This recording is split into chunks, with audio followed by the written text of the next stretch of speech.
You're watching 535. This is 535. You're watching 535. You're watching 535. You're watching 535. We're live from the Capitol, and 535 starts right now.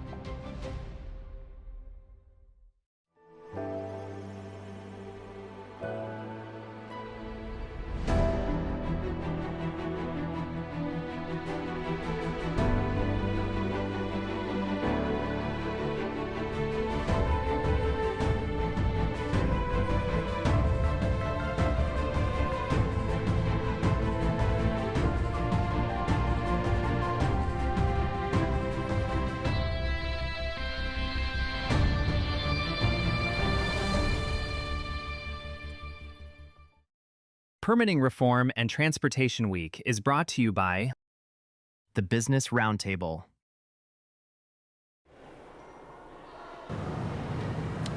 We're back on 535. I'm Scott MacFarlane, back at the Cannon Rotunda, which is one of the very few places in Washington that does not feel like an air fryer today. Welcome to Heat Emergency Washington, where Congress is racing to get away from all this, the political heat, the literal heat, and the metaphorical heat that exists here in Washington. The House is tied up with a longer than expected vote on a veterans benefits package, which is splitting down party lines, but there are a few crossovers that are complicating matters. So our initial plans to talk to a couple House members are paused for just a bit while we wait for the votes to close. In the U.S. Senate, at the Judiciary Committee, it's day two of the confirmation hearing for Todd Blanche. It's no Todd Blanche in the witness table. It's outside witnesses sharing their opinions on Todd Blanche to the Judiciary Committee. Two of the dissenting voices against Todd Blanche as the morning began here was Danny Bensky, an Epstein survivor who's been outspoken about the handling of the Epstein files. She's been speaking with the panel, her concerns about Todd Blanche's management of that issue. And Liz Oyer, a fired former U.S. pardon attorney who was fired by Todd Blanche. She's explaining her criticisms, but there are also surrogates there for Todd Blanche championing this nomination. The National Association of Law Enforcement Officers, their thousands of members, have signed a memo in support of Blanche. And here's an old name from the 535, John Ashcroft, former senator, former U.S. Attorney General.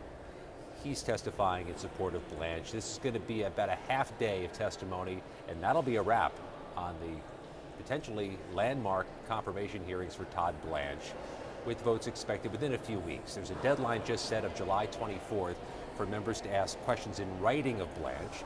He then has a chance to respond to those questions in writing, and then they'll have a chance to go through the responses for a likely August vote in the Senate.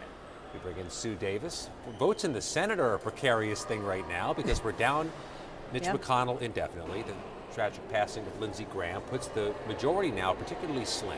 At 51-47, what's your read of the landscape of what the Senate is doing and where the Senate goes? Well, I think particularly on the Blanche nomination, it's a great example because this is one of those votes, if people like John Cornyn had won their primaries and were running for re-election, seemed like they might be much more inclined to vote for someone like Todd Blanche to stay in line with the party. But, I mean, Blanche obviously has his own baggage, and there's a lot of, I would say, discomfort among some senators with his nomination. And there's lame ducks functioning in Senate seats. You know, and then you also look at other Republican senators like Susan Collins, who are obviously looking for ways to break away from the party, and sometimes these nomination votes are the easiest way to do it.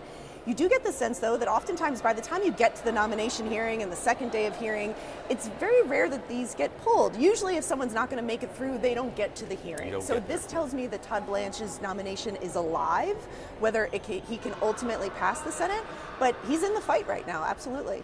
What surprised me as we went through the day on Wednesday with the 535 was Todd Blanche's high-profile confirmation hearing became somewhat of a secondary priority after we saw what unfolded with the confirmation hearings of Jay Clayton, the U.S. Attorney for the Southern District of New York, nominee to be the Director of National Intelligence. There was an effort by Democrats to choreograph a moment, and they seem to have succeeded, where they got Jay Clayton to equivocate repeatedly over who won the 2020 election. Not an incidental question for the Director of National Intelligence, who will have some oversight of foreign interference in U.S. elections. How did you measure that? What do you think is happening with these nominees? One of the things I think is so interesting, especially because, as you said, with the juxtaposition with Blanche, is that these votes are really tough Republican votes. Democrats are not going to vote for these guys. It seems pretty clear. And that moment, particularly I think you're talking about with John Ossoff, where they had this very tense interaction where he just seemed to would refuse to acknowledge and answer a direct question, both about the 2020 election and former DNI Gabbard's appearance at Fulton County at an election facility.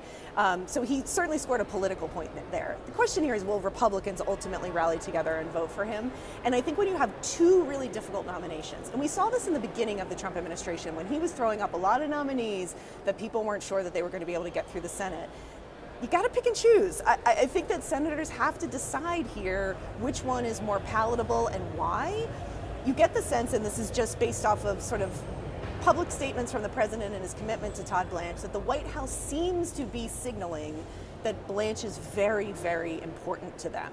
You know, they've already been willing to negotiate on DNI nominations, so that already tells you that that's the one that they might be willing to give on.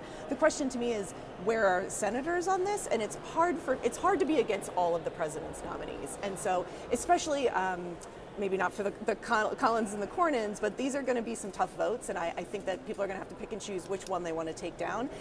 It's hard for me to see both of these nominees getting through, to be honest with you. I think part of that goes to the timing of the year we're at. We are thick into the election. If you want to be against the president, these are the best ways to do it, to look like you're standing up to his administration.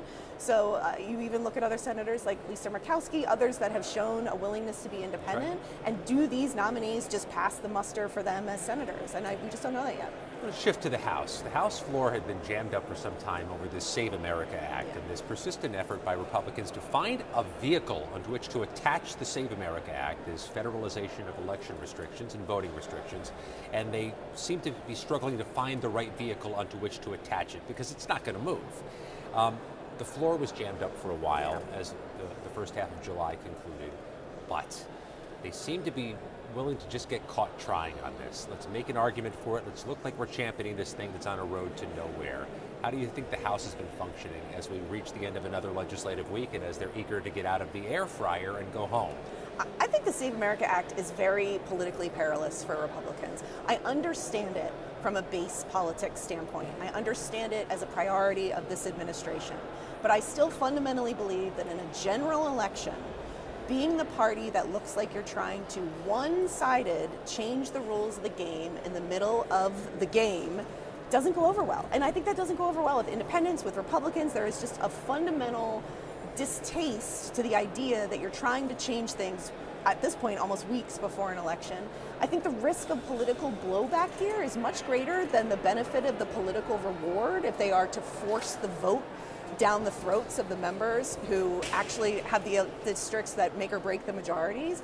So I think this is sometimes an example of sort of the one-mindedness of the Trump administration, where he's not a president that necessarily sits around and thinks about how can he help all these lawmakers and swing seats and tough races and what can I do for them. The framing it is always, what are you going to do for me? And that pressure on lawmakers is real. But this especially is on this part of the calendar. We're less than 110 days. This is the time to get on message. Yeah, and I think the speaker is in an incredibly difficult position. You know, he does seem to have an ability to have a rapport, and Trump does seem to be listening to him in these situations. But there's no win here. There is no win here. Either it fails, which is likely going to fail. This is not going to be signed into law before the election. I think reasonable people can agree that the Save America Act does not get signed into law before November 6th or whatever it is. But how does the speaker navigate this within his own majority and either not inflame his membership or not really piss off the White House in the process? So it's an ugly debate with no easy, clear end. And I think that you can see why they're sending these members home as they did last week if they can't resolve it, because it's an ugly resolution. There's no beautiful, clean resolution to where this one goes. I think that's spot on. And one of the other issues for the 535 is the voters aren't being subtle here, what their concerns are. They're being unequivocal, unambiguous. They've got enormous price concerns. They're talking about data centers. They're talking about electric costs. Members want to get back on those messages so they can drive home their working for constituents. Stand by. We are going to be joined shortly by Josh Riley, Democrat from upstate New York, who has got bills on data centers and electricity costs. Perhaps no surprise. We also have ahead Josh Gerstein of POLITICO to talk about the Todd Blanche confirmation hearings and about the Supreme Court, and about the concerns at the Supreme Court about the safety of justices and the safety of their internal deliberations from leaking. That's ahead on 535. For Sue Davis, I'm Scott MacFarlane. Stay with us. You're watching 535. We'll be right back. $1.5 trillion is parked on the sidelines. Projects that would help create good-paying American jobs are stuck in years of burdensome reviews. Permitting reform would unlock over 650 major U.S. infrastructure projects, from new roads and bridges to bringing more energy online. With faster, more efficient permitting, we can unleash America's economic potential. Let's move from waiting to building. Ready, set, let's build. A simple blood test can detect Alzheimer's years before symptoms appear. Congress can connect Americans to early, accurate dementia diagnosis by supporting the bipartisan Alzheimer's Screening and Prevention Act, allowing Medicare to cover blood-based Alzheimer's screening. Congress has acted to cover mammograms and other life-saving screenings. Now it can redefine Alzheimer's care, unlocking early detection and access to FDA-approved treatments when they work best. Congress, it's up to you. Paid for by the Alzheimer's Association. In Afghanistan, the IED actually penetrated the vehicle between my legs, but it was a miracle that we all survived in the vehicle. When I began the process to separate from the military, it was during COVID. And with the issues back home, we just knew we got to come back home and take care of the family. So we had to go stay at her mom's house. And there was already 3 people living there, and 5 of us, or 8 people. How many bedroom? Like a 2-bedroom. Like a 2-bedroom house. We were desperate. So then when we transitioned to Texas, it was very much so like, what are we going to do now? When I came home, I needed a new roof due to a storm, and I was about to lose homeowners insurance as well. I applied for Operation Homefront Critical Financial Assistance Program. They've really been a blessing. I'm in the Permanent Homes for Veterans program. They built a house for me, and it's amazing. We got the call, this is your house, and the kids and I took off just to go sit in the driveway and cry. It's life-changing. It took us from a hopeless situation, and now we're homeowners. We have a savings account. The best way to describe Operation Homefront is that it's like a family, because they're always there for you. I would say you guys are angels behind closed doors. Operation Homefront has impacted my family in a way that's probably going to be passed down through my family's history. It's definitely going to be a story that's going to be told for generations.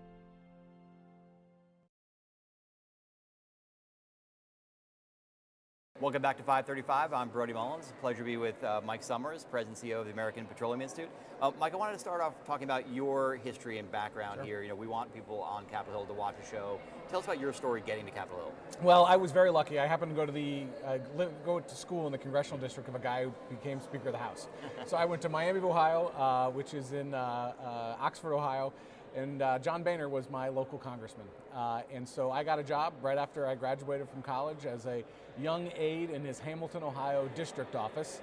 I got transferred to DC, had every job there is to have in a congressional office, went to the White House for about 8 months, and then got recruited back to come to the House of Representatives to be John Boehner's policy director when he was majority leader. He was 4 years in the minority and then became Speaker of the House in 2010, Deputy Chief of Staff, and then Chief of Staff to the Speaker. And Miami, Ohio is sort of a sneaky school. There's a lot of important members and staff who came from Miami, Ohio. Well, Ben Roethlisberger, Benjamin Harrison, Speaker Paul Ryan, right. All alums of Miami, right. Ohio, as well as my daughter, who just graduated. And I believe there's an important senator who came out of there also. So we did a poll on 535 with Narrative Strategies that came out the other day that said that among the important issues that people are following, AI, 48% of people are following AI, social media, 40%. Permitting reform was all the way down at 14%. Only 14% of Americans feel like they hear about permitting reform.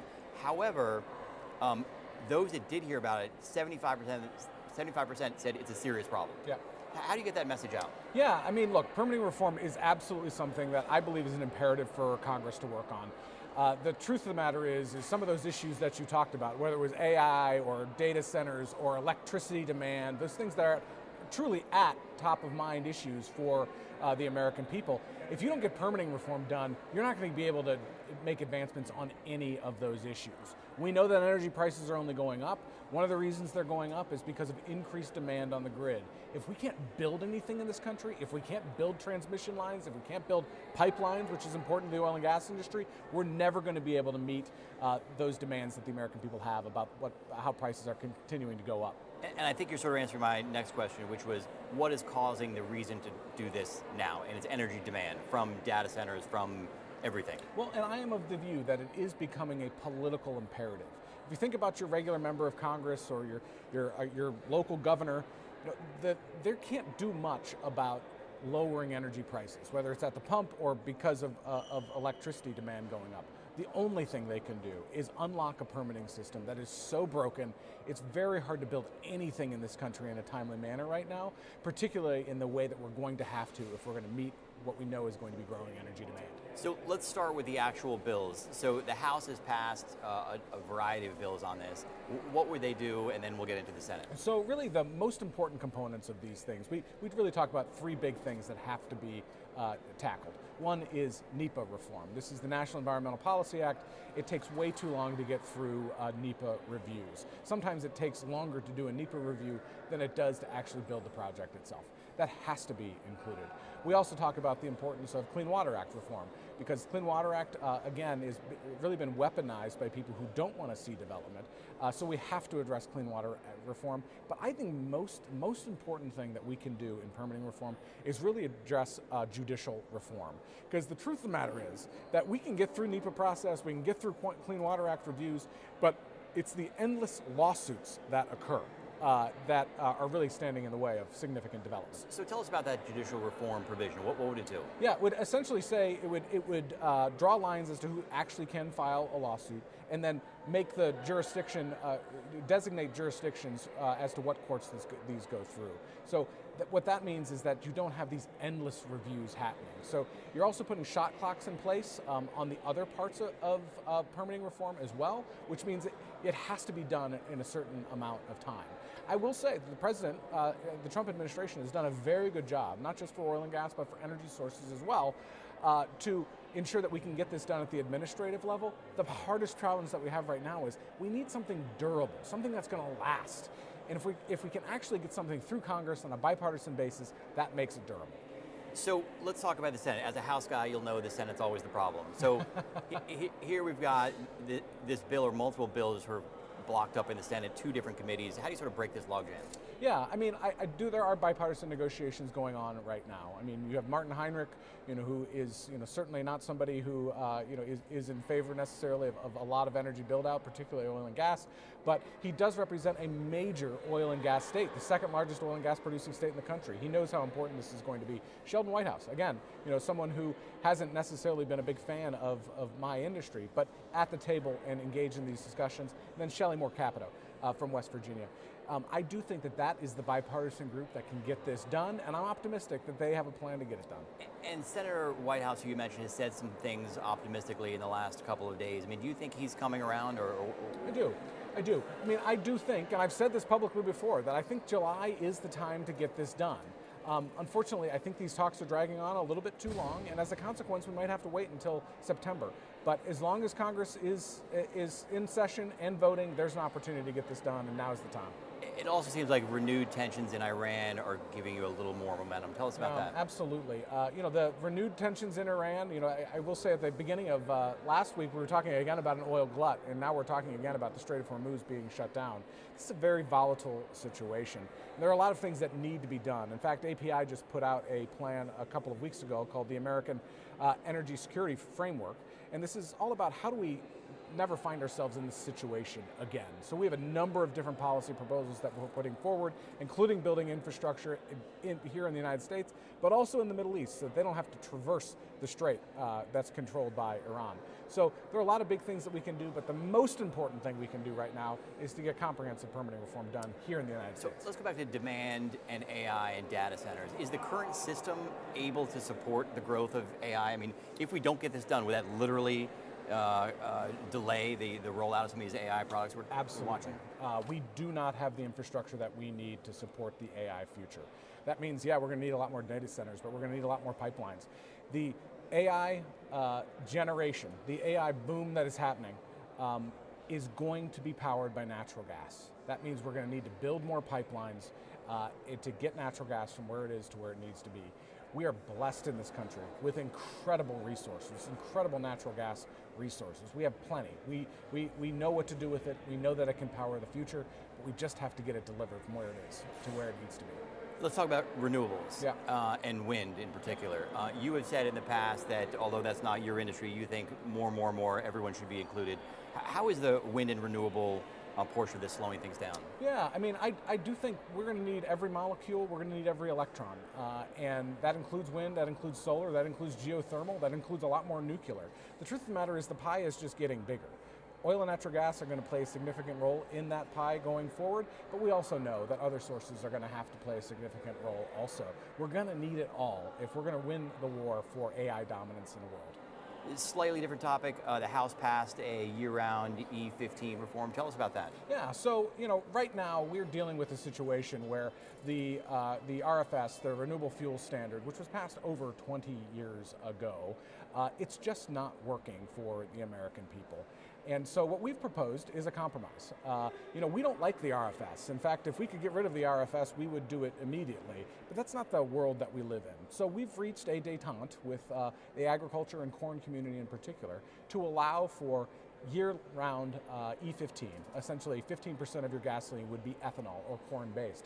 But at the same time, we need significant reforms through the RFS system. So we were able to pass a bill in the United States Congress.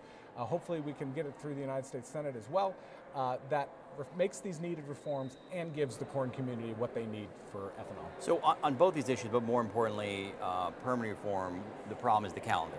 So we've got a couple weeks left here until August. We're off August. We're back September for 3 weeks, 4 weeks. We'll see. Probably gone to the election. How can you drive this through the House this year? Or you were saying, or sorry, through the Senate. You were saying maybe September is a better time frame. Yeah, I mean, I really do wish it could get done in July. Unfortunately, once you get to the August recess, we have to be realistic about what the opportunities are going to be. The political silly season really starts in August, and I think it's going to be very hard to get something done in the month of September, but hope springs eternal. I think Senator Thune, the Senate Majority Leader, is committed to getting this done. He knows how important it is, not just for oil and gas, but for other industries as well. So I think that there could be something that could get across the floor in the month of September. But then you think about everything else that has to happen. You mentioned there are a couple of bills that already passed the House of Representatives. How do they reconcile those bills? We may be looking at a lame duck prospect as a consequence. And would you be okay with a lame duck? Well, I mean, sometimes lame ducks are a little too lame. And I think we're hopeful that we can get it done before Election Day. Well, thanks for joining us. Before you go, last question. You're being honored by the Fund for American Studies. Tell us about that. Yes, great honor this evening. The Fund for American Studies has been around since the 60s. It provides scholarship for students who are interested in politics and government to come to Washington while they're in college, and sometimes these internships don't pay as much as they should, so it provides scholarships for kids to actually get a chance to be exposed to our government and to pursue careers in public service. So I'm being honored this evening as the recipient. I'm proud to say that my old boss John Boehner is actually introducing me, so it's going to be a great honor. Very cool. Mike Summers, President and CEO of the American Petroleum Institute. Thanks so much for joining us. Thanks, Brody. We'll be back in a minute on 535.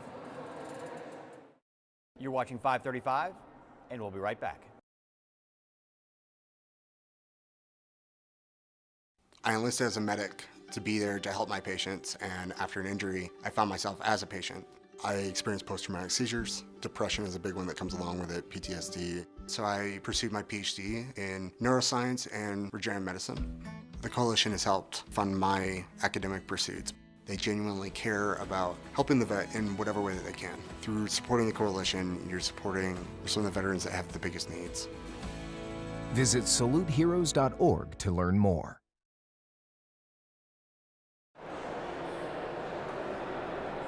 Welcome back to 535. I'm Marianna Sotomayor with Puck News.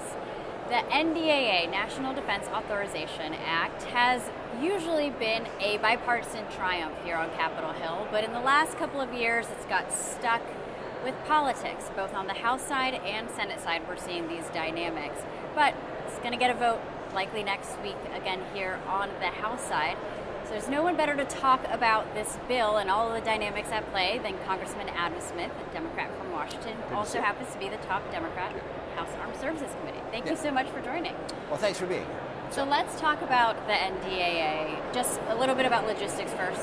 Seems like Republicans do want to put this back on the floor next week, but they want to attach the SAVE Act, this voting ID bill. Do you think that's only going to make Democrats vote against this? Multiple layers. I mean, first of all, when you said, but it's gotten caught up in politics the last few years, I don't like that phrasing, because politics is how we engage with each other. And I think one of the problems we have in this country is everyone hates Congress, hates, it's all politics.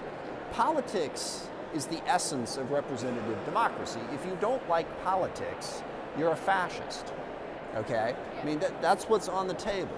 We figure out how to resolve our differences peacefully through debate with a set of rules, and we get there. That's politics. You cannot be a democracy if you hate politics. You just can't. So yes, there's a lot of different issues that are going on. It is politics. The NDAA has passed for 64 straight years, and for 64 straight years, we've had to fight our way through the politics of what is involved. I haven't been there for all 64, by the way, but I have been there for 29 of them. So look, in where we're at right now, you get two separate issues. You get the thing that you're talking about, whereby different people in the Republican conference want to attach the SAVE Act to everything. So Mike Johnson has acquiesced. He's going to attach the SAVE Act to everything. And yes, that makes it a deal breaker for Democrats. We won't be voting for it. But the larger issue within the NDAA is really the money.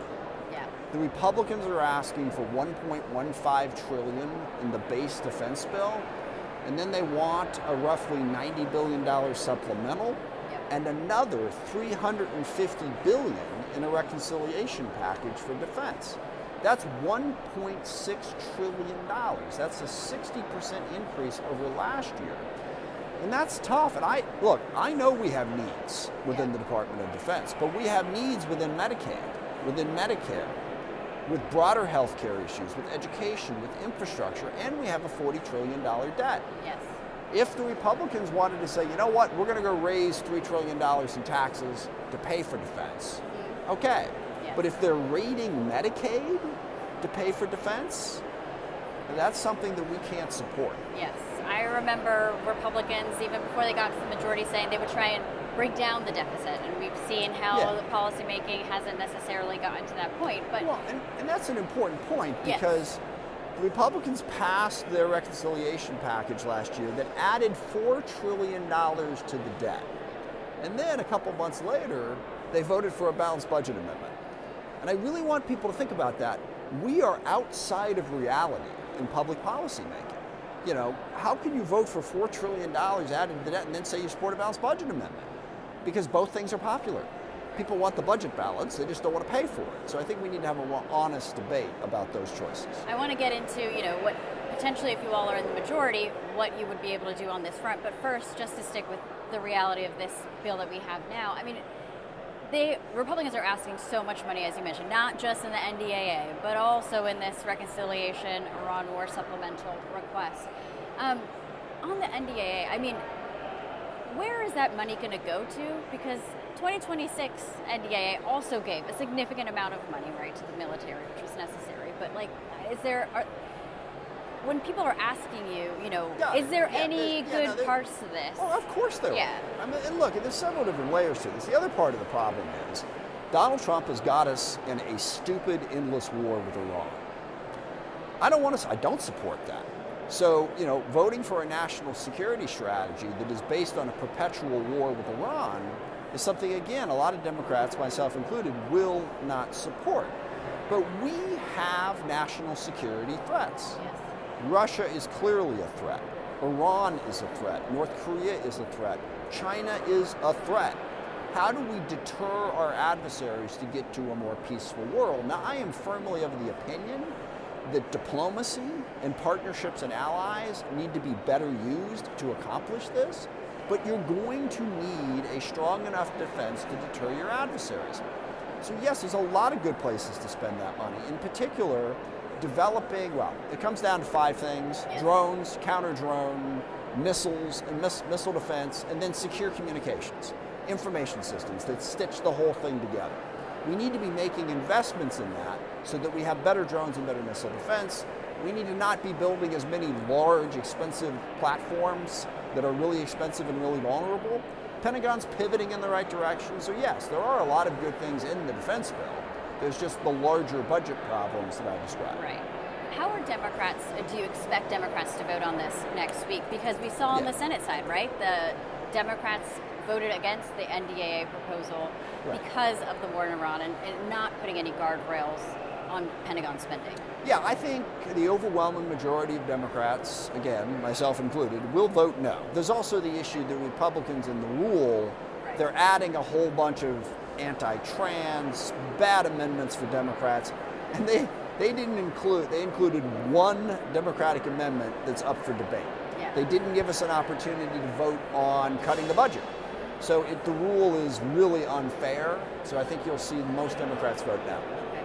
I wanted to ask about a vote that happened yesterday. A number of Democrats, yourself included, voted to cut $3.3 billion that is typically sent to Israel.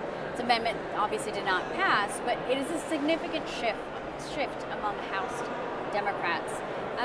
What changed you to kind of change your mind and vote yes on this?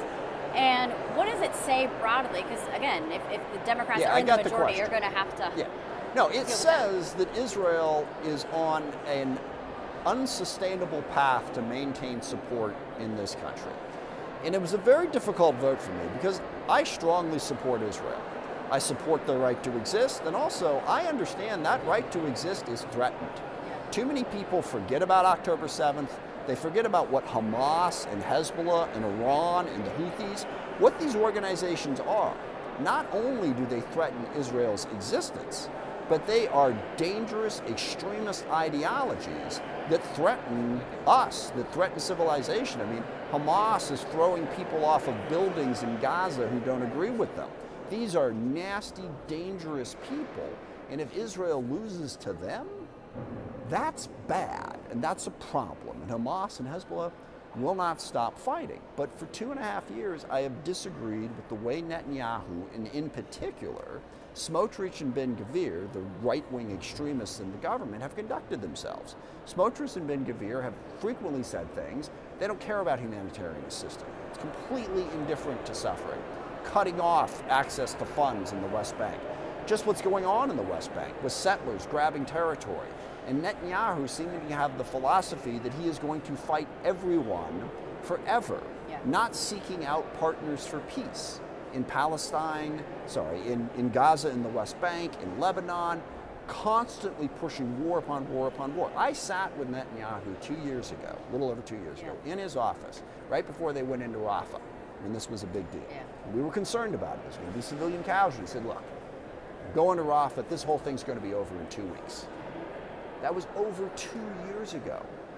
And they have continued that same strategy. The West Bank alone is indefensible. Taking land from Palestinians that you don't have a right to, and the IDF sitting by and watching it happen and not doing anything about it. And I have spoken to the ambassador, I have spoken to the Israeli government, I have spoken to AIPAC, and they have, a lot of times they'll say, we agree, yes, no, we need to. 2.5 years, nothing has changed. I had to make a statement that I support Israel, but if we as a country are going to be able to continue to support Israel, it can't be all war all the time and no peace. Something has to change. I'm looking forward to continuing that conversation, especially if Democrats are in the majority, how you all will continue to push back on this front. I did want to ask you before we go very quickly, something interesting happened last week when the House was not in session during pro forma. This is going to be coming before your committee. Congressman Darrell Issa, Republican from California, introduced a bill. It would direct the Department of War in consultation with the architect of the Capitol to, quote, designate a facility to serve as official residence of the Speaker of the House of Representatives. That's something that apparently armed services may consider. What do you think about that? Well, I think Mike Johnson, unfortunately, doesn't have a lot of money, and members of Congress haven't gotten a raise in 16 years, so I think he's probably struggling to make it. Yeah, well, we'll see how long he'll also continue to be Speaker. I think this, there's that too. But it's probably a way to try to make it more affordable to be the Speaker of the House. We'll see. We'll deal with that as it comes up. Well, Congressman, thank you so much for running on over. I know you have to head back to vote, so thank you. Great, thank you. Appreciate it. Appreciate the time. We'll be back with more soon. You're watching 535, and we'll be right back. Hi, I'm Elizabeth Rome. I've played many roles on TV and film, but today I want to speak to you as myself about a cause that's very dear to my heart. The Cancer Prevention and Treatment Fund provides free help to those who have cancer and those who wish to prevent it. They've also worked tirelessly on banning cancer-causing chemicals in our homes and neighborhoods. I want to thank them as a mom for protecting our families. Please donate today at the Cancer Prevention and Treatment Fund at stopcancerfund.com. In Afghanistan, the IED actually penetrated the vehicle between my legs, but it was a miracle that we all survived in the vehicle. When I began the process to separate from the military, it was during COVID. And with the issues back home, we just knew we got to come back home and take care of the family. So we had to go stay at our mom's house. And there was already 3 people living there and 5 of us, or 8 people. How many bedroom? Like a 2-bedroom. Like a 2-bedroom house. We were desperate. So then when we transitioned to Texas, it was very much so like, what are we going to do now? When I came home, I needed a new roof due to a storm, and I was about to lose homeowners insurance as well. I applied for Operation Homefront Critical Financial Assistance Program. They've really been a blessing. I'm in the Permanent Homes for Veterans program. They built a house for me, and it's amazing. We got the call, this is your house, and the kids and I took off just to go sit in the driveway and cry. It's life-changing. It took us from a hopeless situation, and now we're homeowners. We have a savings account. The best way to describe Operation Homefront is that it's like a family because they're always there for you. I would say you guys are angels behind closed doors. Operation Homefront has impacted my family in a way that's probably going to be passed down through my family's history. It's definitely going to be a story that's going to be told for generations. America leads the world in medicine development. It matters. We get new medicines first, nearly 3 years faster. 5 million Americans go to work because we make medicines here at home. And not relying on other countries keeps us safe. But China is racing to overtake us. Will we let them? Or will we choose to stay ahead? When America leads, America cures.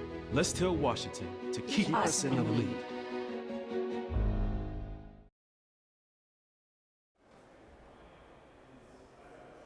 Welcome back to 535. I'm Susan Davis. And earlier today on Capitol Hill, the Congressional Management Foundation gave out its annual Democracy Awards, which they like to refer to as the Oscars of Capitol Hill. These awards seek to acknowledge non-legislative achievements of both lawmakers in the House and Senate and their staff. I spoke to the head of the organization, Jen Dalby, she's the CEO, about their organization and why they do these awards earlier today. Here's more of my conversation with Jen Dalby. Welcome back to 535. I'm Susan Davis, and I'm joined by Jen Dalby, the CEO of the Congressional Management Foundation. Jen, it is so great to have you on the show. Oh, it's so lovely to be here. Let's start with this.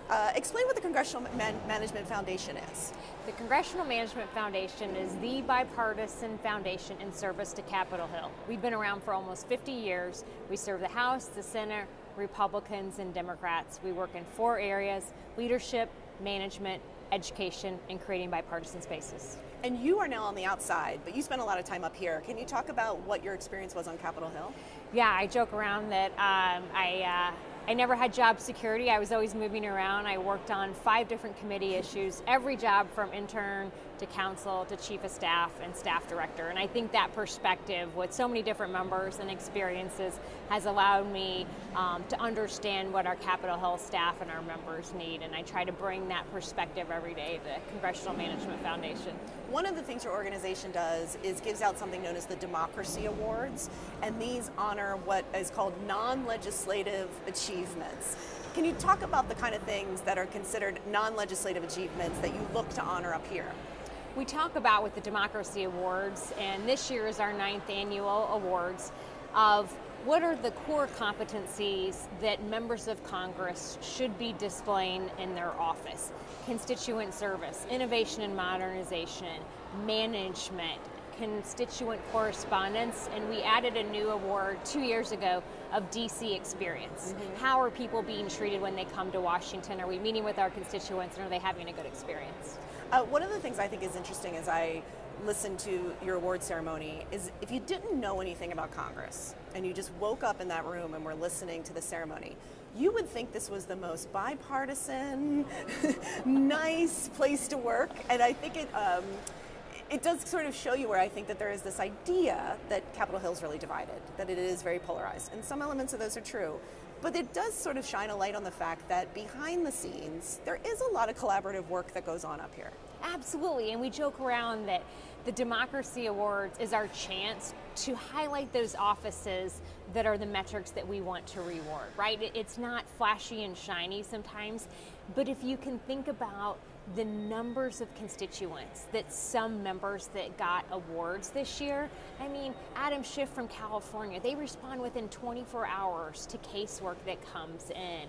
And Oregon and what Senator Merkley's doing, and Senator Langford, who's giving personal tours, Val Hoyle, who's having people stop by for a glass of wine and a beer from Oregon. It is that really important work that no one talks about that is baseline. And my hope is that we are setting the metrics of what you should want from your member of Congress. And if you think about, my member of Congress got a Democracy Award, that seems really substantive. And I hope folks value that and they think of that versus the hot moment that they saw from a member in a hearing, because that's not the work that is important to people, and that doesn't move our country forward. I also just thought it was notable, I believe it was Senator Moody from Florida who won for constituent services, and she's only been here a year.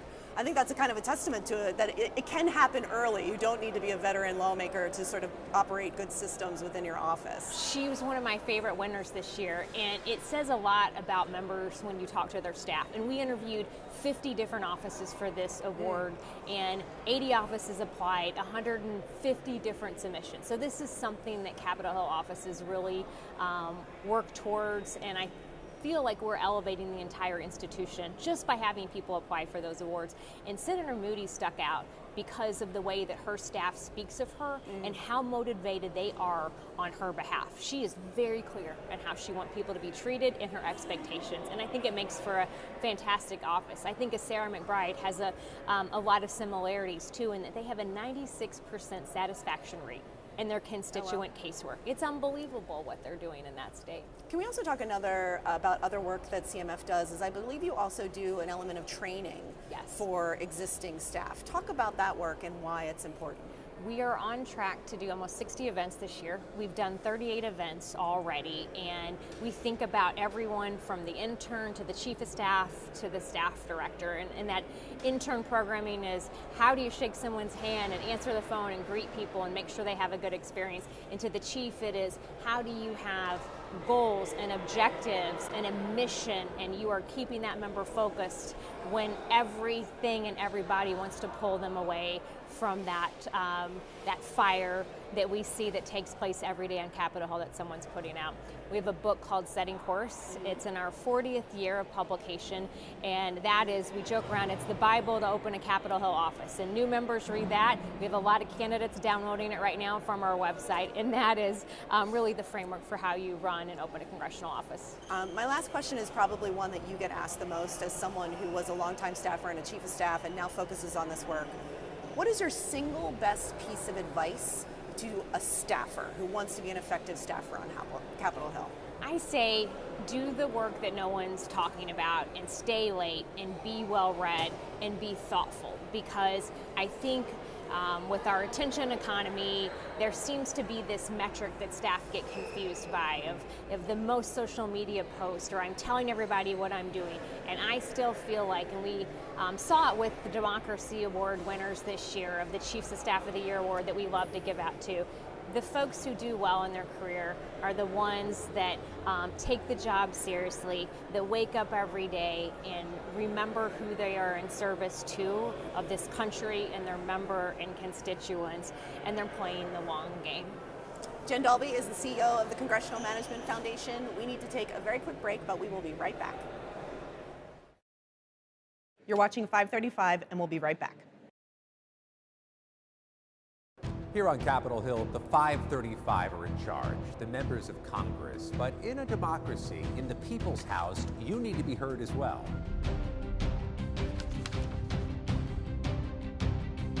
If you have questions or comments or ideas, submit them to us at 535.news, because here with us, the floor is yours.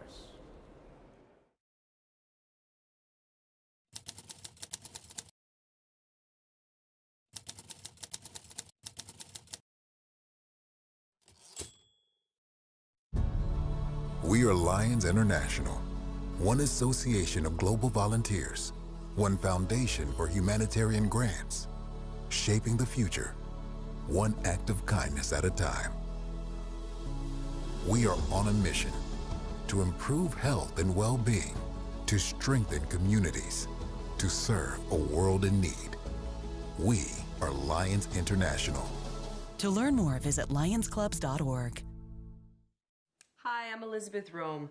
I've played many roles on TV and film, but today I want to speak to you as myself about a cause that's very dear to my heart. The Cancer Prevention and Treatment Fund provides free help to those who have cancer and those who wish to prevent it. They've also worked tirelessly on banning cancer-causing chemicals in our homes and neighborhoods. I want to thank them as a mom for protecting our families. Please donate today at the Cancer Prevention and Treatment Fund at stopcancerfund.com. I enlisted as a medic to be there to help my patients, and after an injury, I found myself as a patient. I experienced post-traumatic seizures. Depression is a big one that comes along with it, PTSD. So I pursued my PhD in neuroscience and regenerative medicine. The coalition has helped fund my academic pursuits. They genuinely care about helping the vet in whatever way that they can. Through supporting the coalition, you're supporting some of the veterans that have the biggest needs. Visit saluteheroes.org to learn more. There are moments that shape an organization's future. A policy shift, a crisis or investigation, a market shock. When that moment hits, the clock starts. Markets move in minutes. Regulators, employees, and customers respond instantly. Narrative helps leaders respond with pace, engage stakeholders with precision, and position brands with perspective. So when challenges emerge, you can navigate complexity and lead with clarity before the narrative is defined for you. Right. That's helpful to me. Back on 535, I'm Scott MacFarlane. Pleased to be joined by Josh Gerstein, extraordinaire reporter on justice in the courts for Politico. Been in this town for an awfully long time, tracking the judicial system. I want to start off with this unique moment we had this week, Josh. First time in 7 years, the 535 members of Congress had a chance to question Supreme Court justices. Justice Kagan, Justice Coney Barrett. What was your big takeaway from what you saw?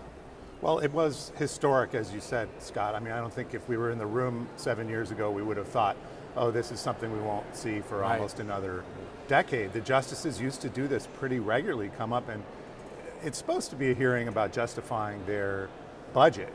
But for various reasons, we can kind of guess what they are. The pandemic had something to do with it. There were the huge ethics controversies a few years ago where people were demanding that Chief Justice John Roberts come up to the Hill to testify, which he did respectfully decline to do. And so in that environment, you could see why some of these justices didn't want to come up. But basically, my big takeaway was that what's chewing up the Supreme Court's budget right now is nothing to do with the cases that it's taking or the volume of litigation or even the volume of the shadow docket that people like to talk about.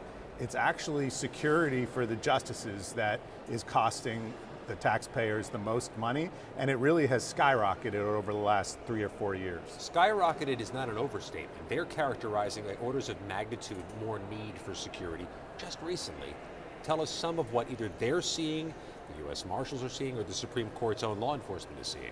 Well, Justice Kagan, when she came to the court in 2010, she was pretty candid at the hearing in saying she basically had no security. She drove herself to and from the court. When she went out, she had no security with her at all. The only time she said she had security was if she went to like a announced public speaking event on behalf of the court.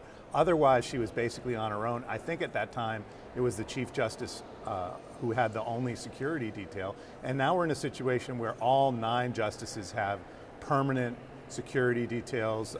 We got some figures at this hearing that we haven't heard from the court before, that threats were up 25% last year against the justices, somewhere on the vicinity of expected to be 37% increase this year. They didn't tell us the baseline, but they told us that they're on the increase.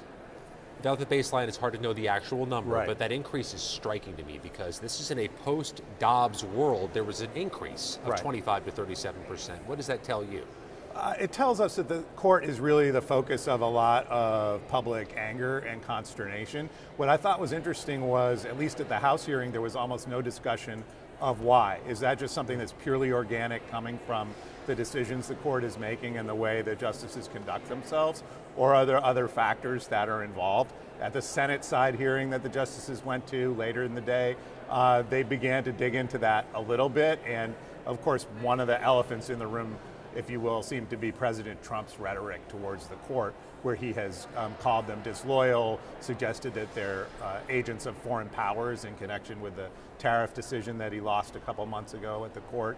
And so he's obviously been pumping up the invective towards justices, towards individual judges. You have to think that that is part of the source of this increasing stream of threats, but there was just generic reference to heated rhetoric in the public sphere from both sides of the aisle. And we should say there have been comments that Democratic leaders have made over the years that have been pretty inflammatory as well. I know Chuck Schumer, at least in one instance, apologized for the wording of a statement he made about the court. And in this distinctively toxic atmosphere, Josh, you have dissatisfaction with all the justices from some part of the spectrum, so none of them is immune to this. Right, that's absolutely right. I mean, especially since that tariff decision came out and a few of the other decisions, we've seen Justice Amy Coney Barrett receive a lot of anger, at least online, from people on Twitter and other outlets. I've even noticed just since the hearing, the criticism of Barrett, because she said that she was concerned about the threats against her family, that she was somehow not tough enough to be a Supreme Court justice. Really striking rhetoric coming from some fairly prominent voices in the MAGA camp. I want to ask you just infrastructurally how the Supreme Court has security. What is the mechanism? They don't have Capitol Police, they don't have U.S. Park Police. What is the system through which they're defended? So they historically had a pretty small, basically security guard force for the court if you go back decades. And over the last few years, they have become a formal Supreme Court Police Department. Again, their focus was mainly on protecting the building, protecting the Supreme Court sessions. The complex. Correct, Yeah. and screening the people that come in for arguments. You may know that occasionally people have snuck in with video cameras that are not supposed to be in there, things of that sort. So there's pretty tight security at the court. The new part of this is really trying to protect the justices on a 24/7 basis, something closer to Secret Service protection. And when I was working on a story about this recently that we published a few weeks ago, we were told that the Congress was actually the ones who came to the court about a decade ago. Representative Darrell Issa of California came up with a Democratic colleague and said it's time for the court to get real about its need for security, and that the way they were handling it, which he suggested was lax, was crazy. And this is something that Justice Elena Kagan confirmed during that hearing, that they had been sort of read the Riot Act by Congress, and after that they engaged some consultants and so forth, who basically did come to the conclusion that they were surprisingly vulnerable.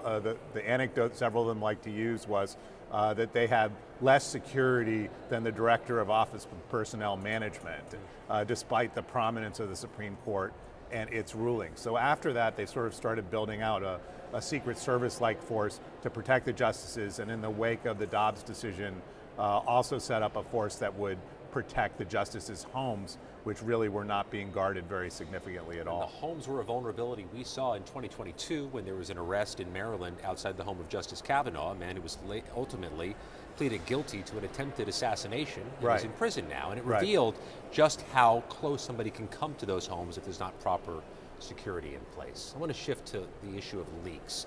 Justice Kagan and Justice Coney Barrett at the House on Tuesday talked about their frustration with ongoing leaks. There was, of course, the leak in 2022 of the Dobbs decision, which was fantastically reported on back in that time. What do you make of the fact that there are still leaks happening inside an area which we would assume was bulletproof in terms of the work product? Well, I mean, I think they've tried their best to crack down on it, but there's some sort of practical difficulties. I mean, the stuff that the court deals with, while it's confidential, it's not treated in the way that you would treat, say, highly classified national security information. So SCIF. They're not working in a SCIF on a constant basis. I've had people tell me that they've seen Supreme Court justices on airplanes with an iPad or something like that going through what appeared to be official, records of the court. So they just haven't historically been used to dealing with their work material as extremely sensitive. That may have been a mistake. There's obviously significant interest, not just for confidentiality, for sort of the political legitimacy of the court, but even business interests at the court. If you could find out in this era of predictive markets, for example, what the court was going to rule on a specific issue, that could be worth a lot of money to someone. And so the court does have to be more careful about that. They have instituted more things in terms of confidentiality, pledges that they ask clerks and other pledges or like NDAs? Well, there have been reports that they are requiring NDAs, and Justice Barrett seemed to confirm that at one of these hearings that there were NDAs. She even went so far as to say that it was possible that some of the leaks coming out of the court were illegal or criminal. That's not something that we've heard from sort of other official sources. It's not something that the court said in its internal report on the 2022 Dobbs leak. So we'd be interested to hear more from her about what aspect of it she thinks is criminal. There have been proposals here on Capitol Hill to make some sort of law or criminal statute that would make it illegal to leak things from the court, but exactly how you would word that and how it would apply, for example, to say a former justice's papers or a former justice who might discuss deliberations with colleagues that are still on the court or may have been on the court in the past. There's a lot of thorny issues there that I think would make it a little difficult to craft something like that. Just a minute left, Josh. Yeah. What was your big takeaway from the day of Todd Blanche testimony? He was serving in this role for months already. He has had an audition. What jumped out at you from the questions and the answers? Well, I thought it was pretty clear that he's going to be confirmed into this Attorney General position. I thought it was kind of interesting that we saw a reversal by some of the Republican senators that you thought would have been tougher on him, who weren't as tough as they might have been. And I'm thinking of Tom Tillis in particular. He kept saying that he thought that Blanche had done a great job, which was sort of a surprising thing to hear for someone that had expressed a lot of concerns along the way. And some of maybe the toughest questioning from the Republican side against Blanche came from John Cornyn, who has been someone who I've seen as sort of being steadily publicly in Trump's corner until his recent primary defeat, now making it sound like he wouldn't vote for Blanche unless there's some legislation that essentially shuts down permanently this slush fund that the administration wanted to set up to give money to J6 participants and others who think they're victims of lawfare or weaponization. There is a estimation of a vote in August. In the meantime, he is acting as the nation's Attorney General. Josh Gerstein from Politico. Thanks, man. Good Scott, to see you great again. to be with you. 5:35 is going to continue in a moment, but first let me update you on the news from earlier in the hour. The House was deadlocked as the 11 a.m. Eastern hour began on a veterans benefits bill Republicans were hoping to pass before they flew away for the weekend. Republican leadership has pulled that vote, with dissenting votes inside the Republicans too much to overcome. Back in a moment. You're watching 535, and we'll be right back. A simple blood test can detect Alzheimer's years before symptoms appear. Congress can connect Americans to early, accurate dementia diagnosis by supporting the bipartisan Alzheimer's Screening and Prevention Act, allowing Medicare to cover blood-based Alzheimer's screening. Congress has acted to cover mammograms and other life-saving screenings. Now it can redefine Alzheimer's care, unlocking early detection and access to FDA-approved treatments when they work best. Congress, it's up to you. Paid for by the Alzheimer's Association. I work hard. My dad worked hard. That's where I got it from. What I take home is my future and my kids' future. And if I can invest in companies, they're going to reflect my principles, what I believe in. So why would those companies hire outside people to tell them to embrace principles I don't believe in? Congress must protect the financial future of Americans from the foreign-owned duopoly that answers to no one. He is what your show is called, The Decider. It's Washington's hottest new show, and it has the Beltway buzzing. Americans, they know BS when they see BS. Pulitzer Prize-winning journalist Brody Mullins. Is this era ending and is a new era beginning? And veteran strategist Lisa Camuso-Miller. Have you ever had to tell a client no? Talk to the biggest and most influential players. We wanted $1 million. He said done. Rewriting the rules of influence. Business is going to be on the ballot. Congress needs to do their job. They become lapdogs rather than watchdogs. The people who never talk. That's such a good question. Talk to them. It was kind of fun, actually. It's Washington's only show by and for insiders. Welcome to the Deciders. Watch weekly right here on 535. America leads the world in medicine development. It matters. We get new medicines first, nearly 3 years faster. 5 million Americans go to work because we make medicines here at home. And not relying on other countries keeps us safe. But China is racing to overtake us. Will we let them? Or will we choose to stay ahead? When America leads, America cures. Let's tell Washington to keep us in the lead. You're watching 535. This is 535. You're watching 535. You're watching 535. You're watching 535. We're live from the Capitol, and 535 starts right now.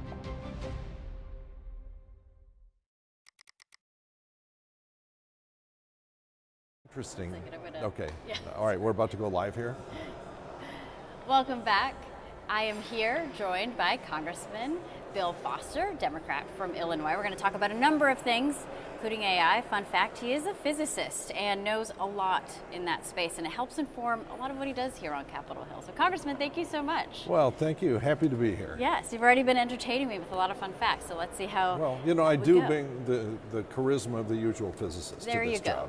But Except it's a good one. I've been told that I should refer to it as Riz.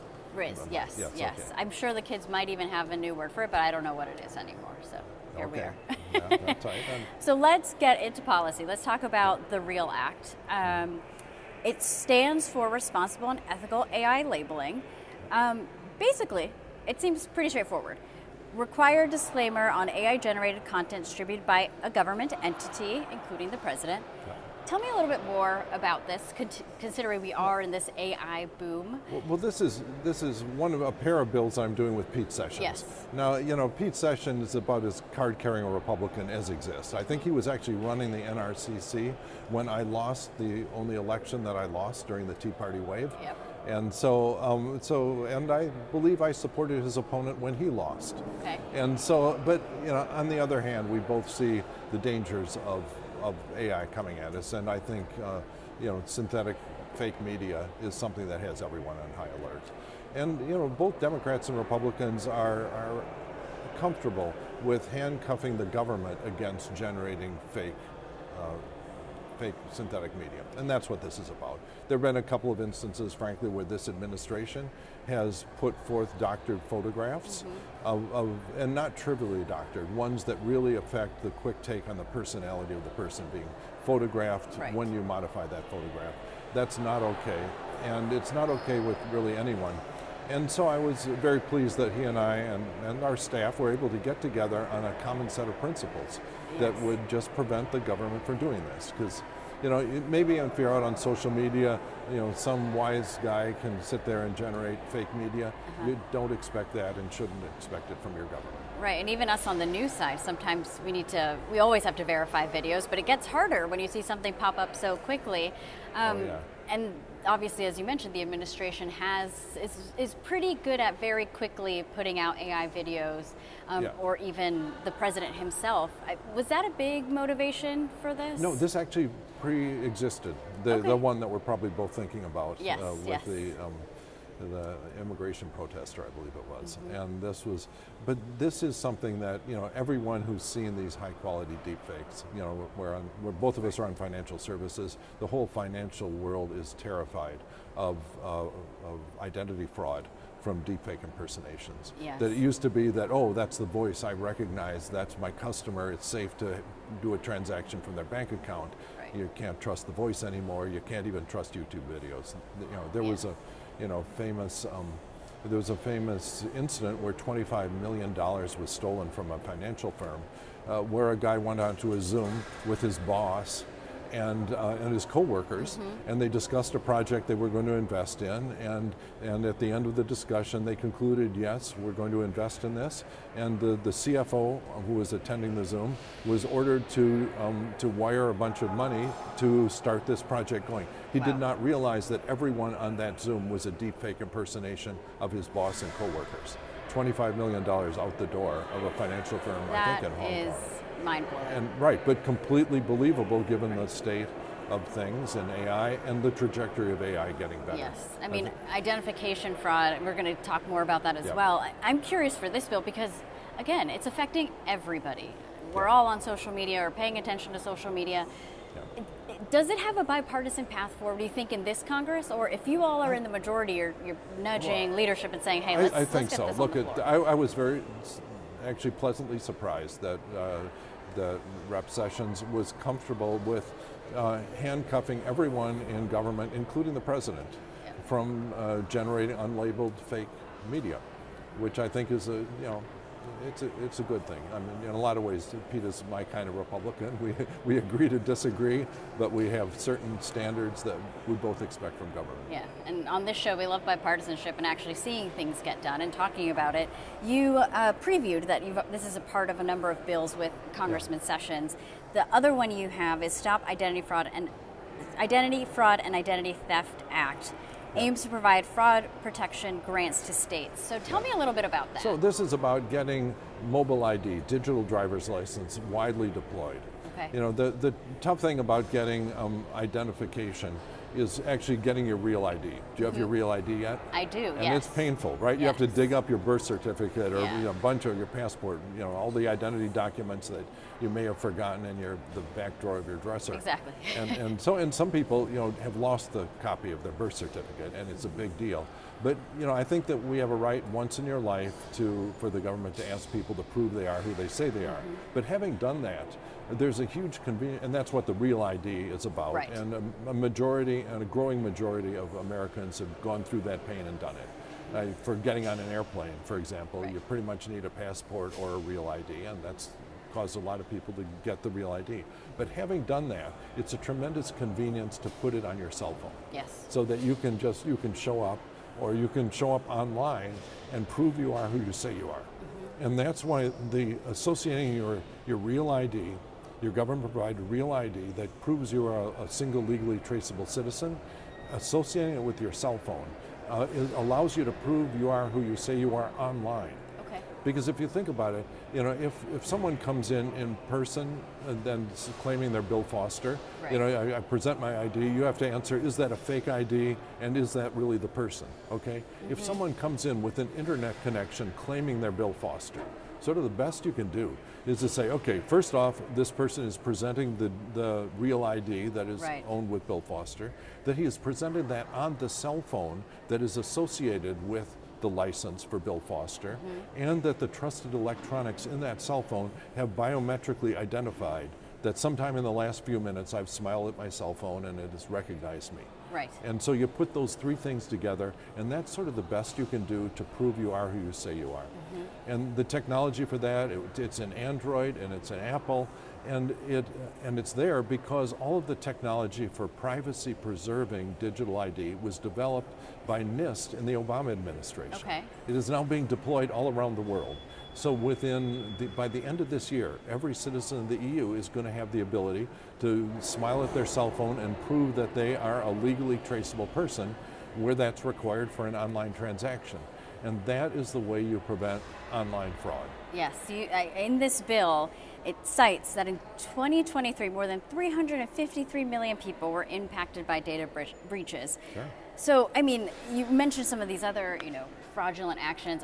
How many times do we all get texts and phone calls saying, hey, this has been hacked, et cetera, et cetera?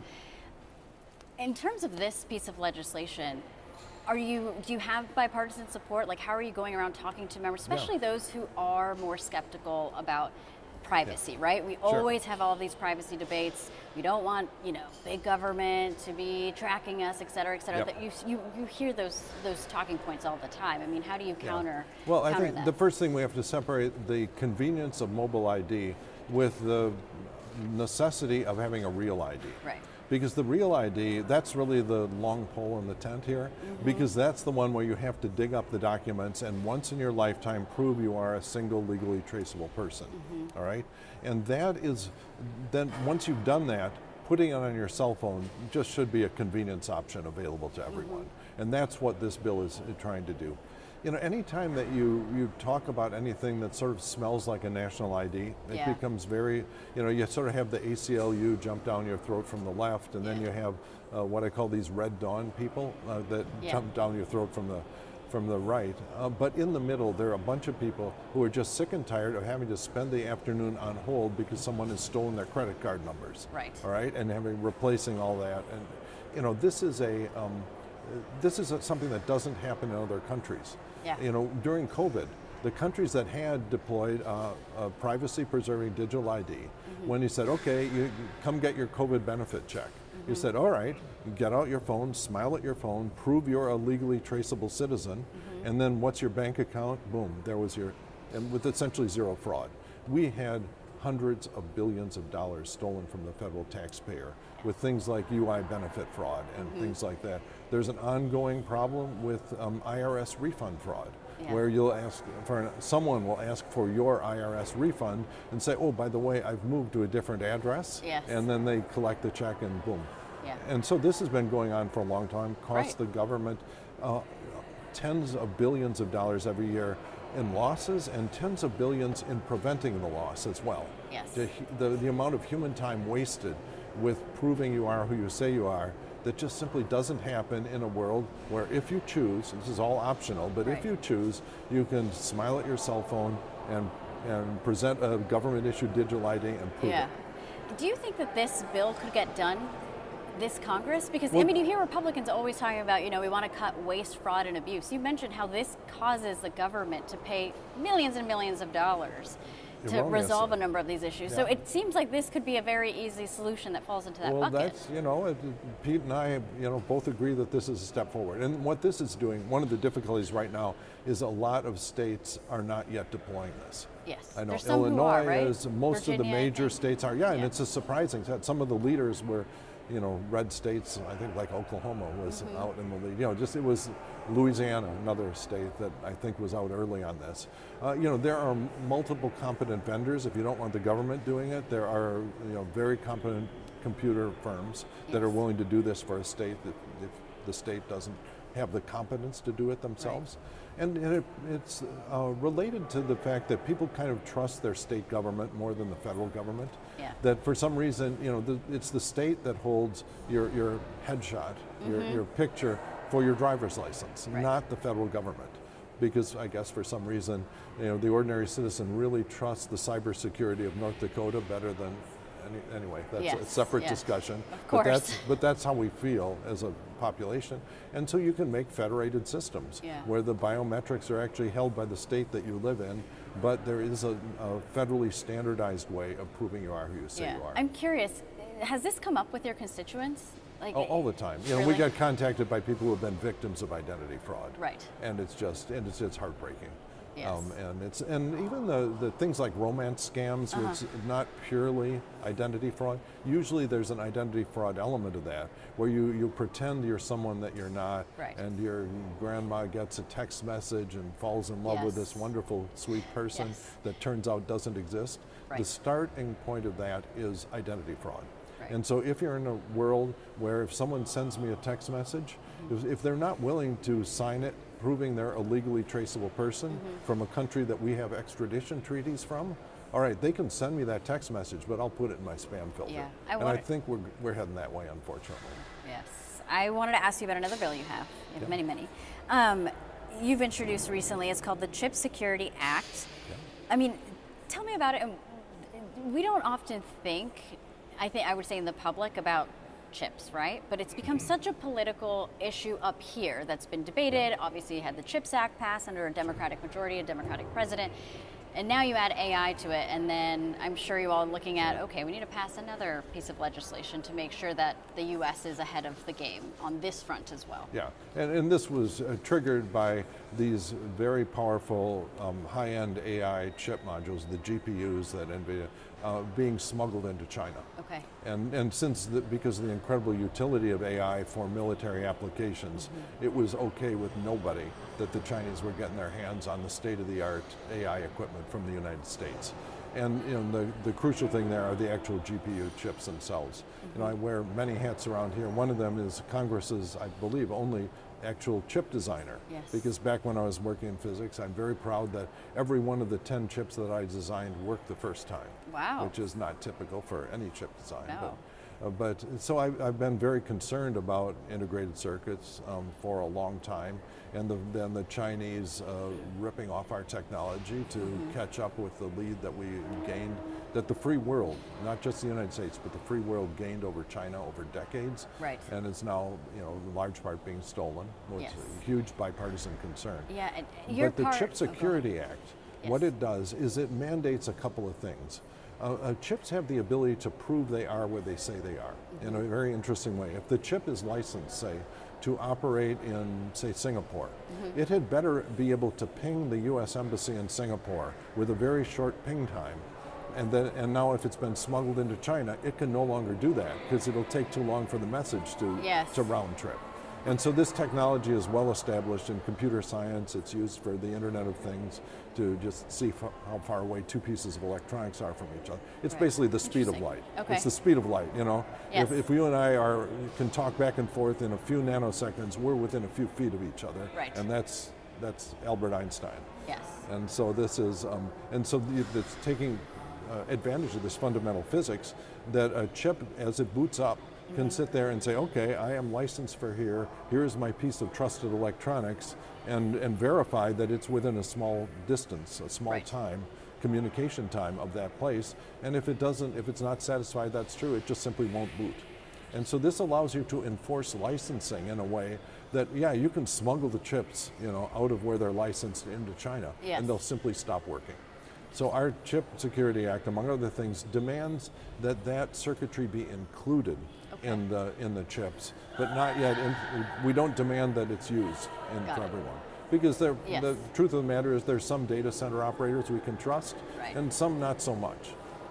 For example, I'm very much on high alert that the White House has decided that some of the early contributors to the Trump meme coin now in the UAE, I believe, are now going to have special access to this high-end AI chips, which has Democrats and Republicans on high alert. Yeah. And so this is the sort of thing that you want that ability, really to control the chips after you've manufactured them. Right. And then there'll be a long string of steps necessary, and this is the first one. I'm curious to see what you all do potentially in a Democratic majority next Congress on this front, but also Well, I have heard that I have a little birdie told me that this is in the manager's mark for the NDAA that's in the Senate today. Okay. So and it's being held up for unrelated reasons having to do with the war. Yes. But if that remains true and is in what we converge on for the NDAA, which sort of has to pass,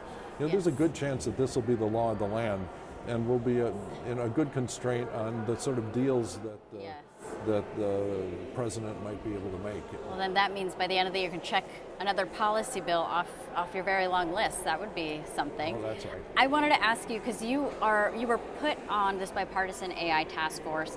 A report was released about what Congress could do on this issue. Yep. I only have a couple of minutes, but I mean, where do you start, right? Because I think to tell whether Democrats or Republicans are really serious about this, you have to look at the structure of Congress. If you're passing a serious AI bill or a serious privacy bill or a digital identity bill, it realistically has to go through 7 committees. And that's nonsense. And that's why we have been unable to pass a privacy bill, even though the overwhelming majority of Americans support digital privacy. But we've been unable because it has to go through 7 committees. All right, and so most countries, if you look, they have a full standing committee on information technology and a subcommittee on AI. We have to find a way to get the U.S. Congress so that the committee structure reflects the economy of today and not the economy of 1910 or whenever the committee structures were frozen. That it's, information technology just passed financial services as a fraction of our economy. They crossed at 17%, and in short order, information technology is going to be bigger than healthcare and be the largest single sector of our economy. And yet we do not have a full standing committee on information technology. And so what we should do is, on a bipartisan basis, decide where we want Congress to be 10 years from now. Sure, that 10 years from now, and so that people can plan their careers and the committee assignments, that 10 years from now we should be shooting for something where we have one full standing committee on health care, 20% of GDP. A lot of people get elected because they care about health care. 20% of the GDP would be information technology. Sure.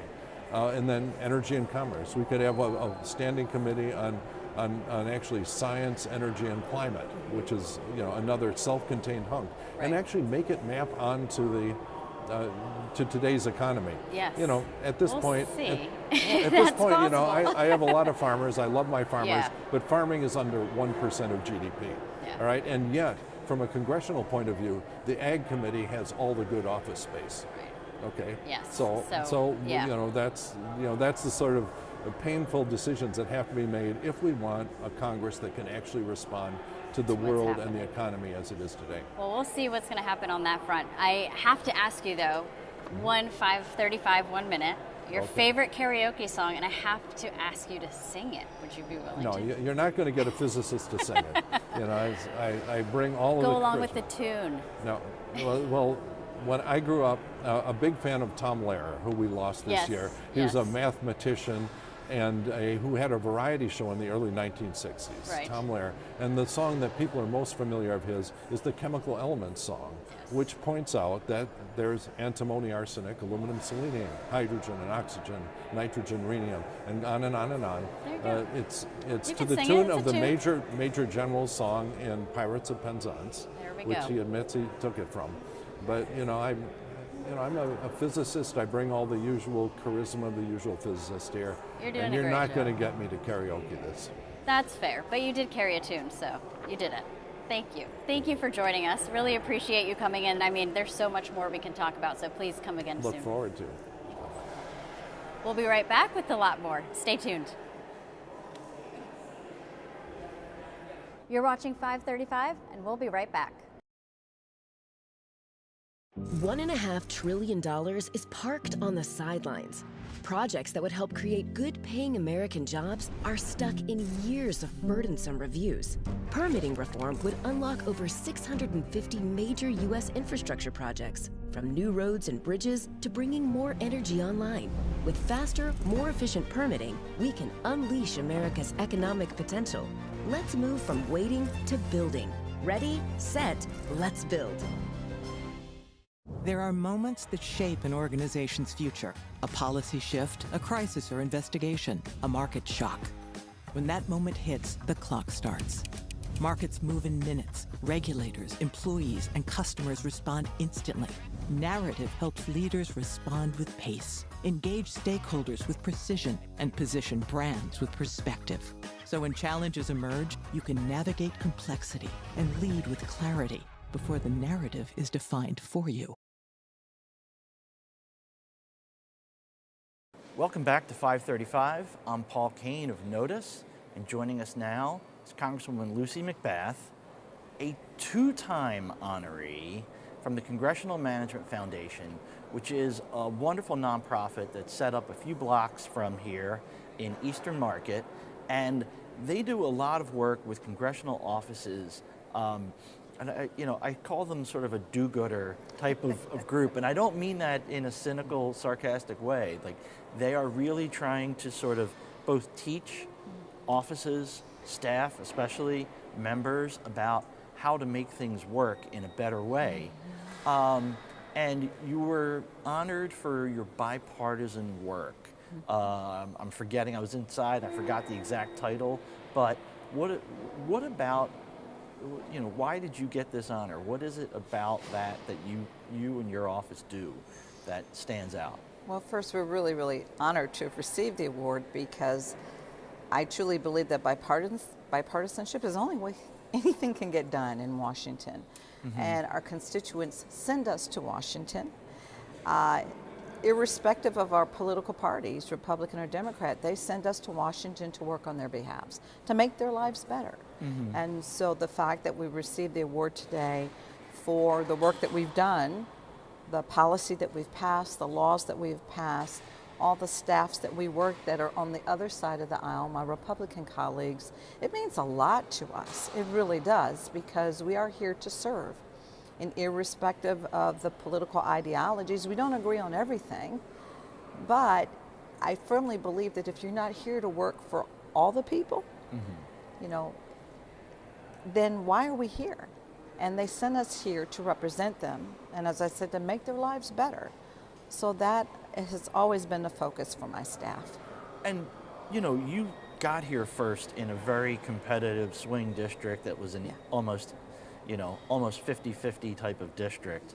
Through redistricting that Republicans in your state made, you got a very much more Democratic-friendly seat. I don't want to be cynical, but it could be easier for you to not worry as much about bipartisan work, but you have stuck to it no matter the district. It's important to do so. In order for me to have remained in Congress as long as I have been entrusted by moderates, you know, independents and also moderate Republicans in Georgia, in my district, to care for their needs. And so we don't take that lightly in my staff. We do not. We want to make sure that we're representing everyone equally with the same vision and the same goal to make their lives better, to be the conduit between their everyday living and what they need out of Washington. Okay, who are one or two of your favorite Republicans that you have worked with, and you know, on which issues? Burgess Owens of Utah. He and I have worked a great deal. Both of us sit on education and workforce, and so we have done a lot of work concerning workforce development, creating jobs, and in particular, a piece of legislation that we're working on right now that we hope to get across the aisle is making sure that any individual, that all the work that they've done, certification and licensing that they have received, when they go from state to state to state, that a lot of that data and information follows them, that there's a connectivity, so that they don't lose any of those certification and licensing, any of that information, and they don't have to start all over again in a new state. So I have worked with just several others as well. We passed the bipartisan Safer Communities law. There, you know, Tony Gonzales worked with us. He also signed on the bipartisan Safer Communities law. That was after the Uvalde shooting. Exactly. It was the 2022. Exactly, Sure. exactly. Okay. And so there are a number of Republicans that I'm really grateful to say it seems as if when they're looking for someone in the Senate, when they're looking for someone in the House to carry a companion piece of legislation in the House, we get called upon pretty frequently. So I'm really grateful for that, because it's not only bipartisan work, but it's also bicameral as well. Okay.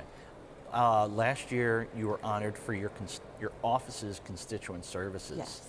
Now, talk about that. What do you do to, you know, you arrived here seven and a half years ago, and you're not somebody who came with decades of experience in the legislature, so you're kind of a political newbie. How did you go about setting up an office and figuring out, you know, how do you do this? How do you do that? You also took over a Republican district, so it wasn't like some close Democratic ally was handing you their office. Right. How did you do it? Right. I mean, you're right. It was somewhat challenging because I did take the seat from a Republican. I flipped the seat, and I've been flipping seats ever since. So we didn't come, we weren't handed like a foundation from which to begin, so we had to really start from square one.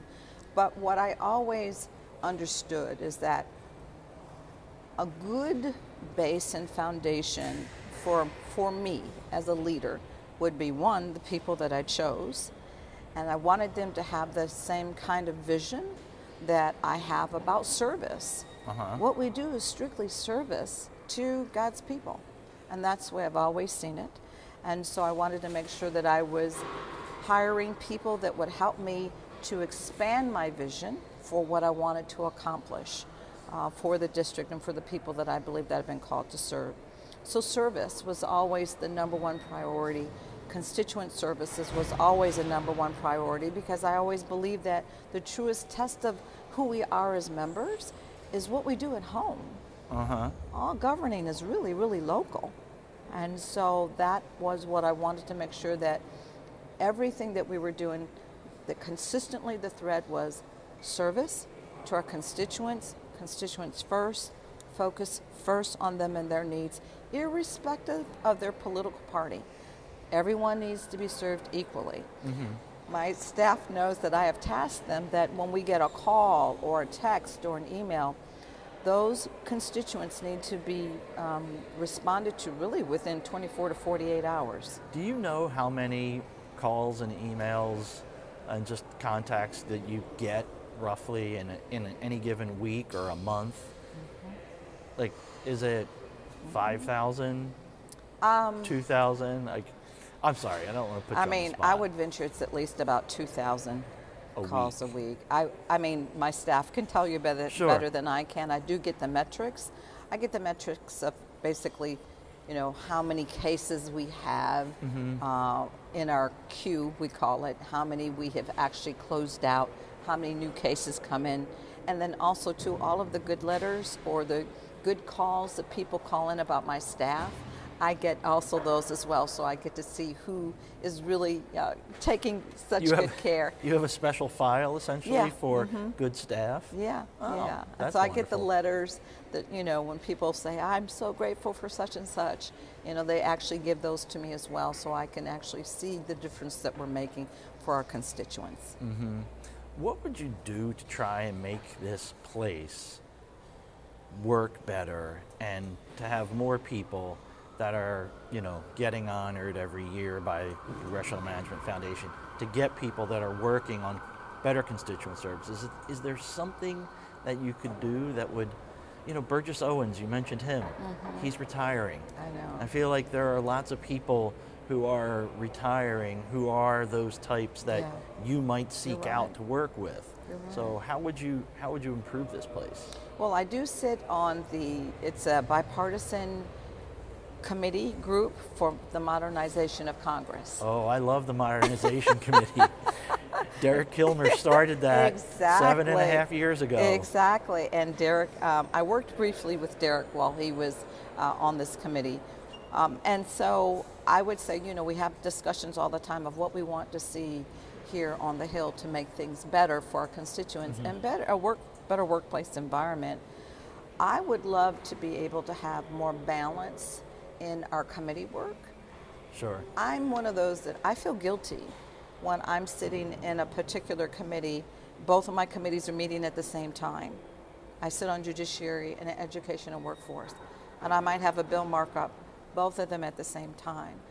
I feel guilty running back and forth in between the two, because I truly believe, how am I to truly serve my constituents if I'm not really there paying attention? I'm not really there in the communicating with my Republican colleagues, having civil debate. I mean, if I'm not there because I'm so taken by other committees, I feel guilty about that. So I would love for us to have more balance as to how we're able to do our committee work. Also, too, I think we are only at home 1 week a month. And I would love to have us have a little bit more time at home, because, as I said, I believe the truest sense of our governing is what we do at home. And so when we are home that 1 week, I know most of us, Republicans, Democrats, it doesn't matter, we are furiously running around trying to make sure that we're meeting with our constituents, going to our town halls, doing all the things that we need to do, but we have such limited time to do it. So Derek Kilmer told me something, and I didn't believe him, and I had to pull out a calendar and work through the days of the week, because it sounds insane. You can fix the calendar in a way in which you have more time in Washington and more time at home. If you did 2 straight weeks here, come in on like a Monday afternoon, Right. then go all the way till Friday, Right. start the next Monday morning, Absolutely. fly out that Friday. You end up with more legislative do. days than you would in this truncated thing. And then you end up with like 16 or 17 days at home. We just talked about that the other night at our bipartisan, modernization meeting. We just talked about that. And so that is something that we hope to be able to present. We'd like to be able to present because we want to make sure that we're balanced in our governing here as well as at home. I think, our constituents deserve that, and I think that we're better legislators when we're able to balance our work that way. And helping out staff is always Absolutely, important. it helps staff as well. There's a kind of secret room on the second floor here, Cannon, that I just discovered a week or so ago. That is just a staff-only meeting room.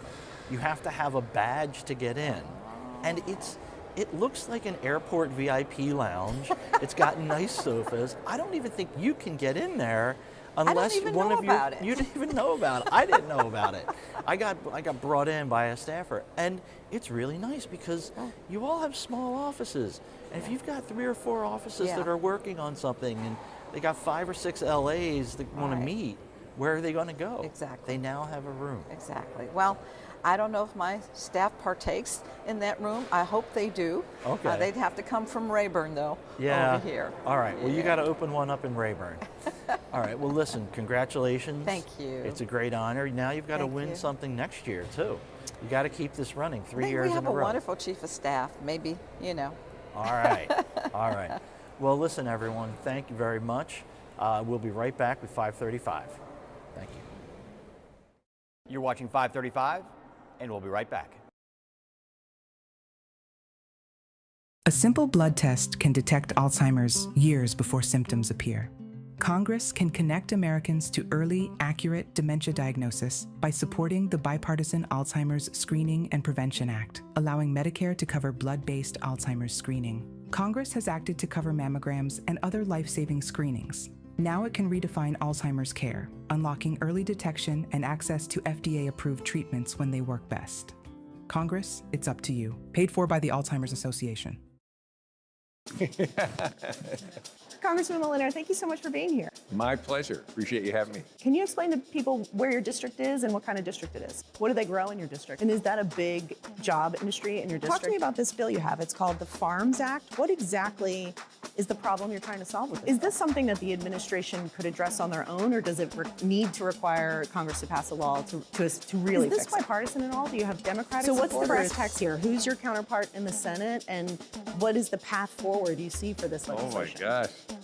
Let me think about that.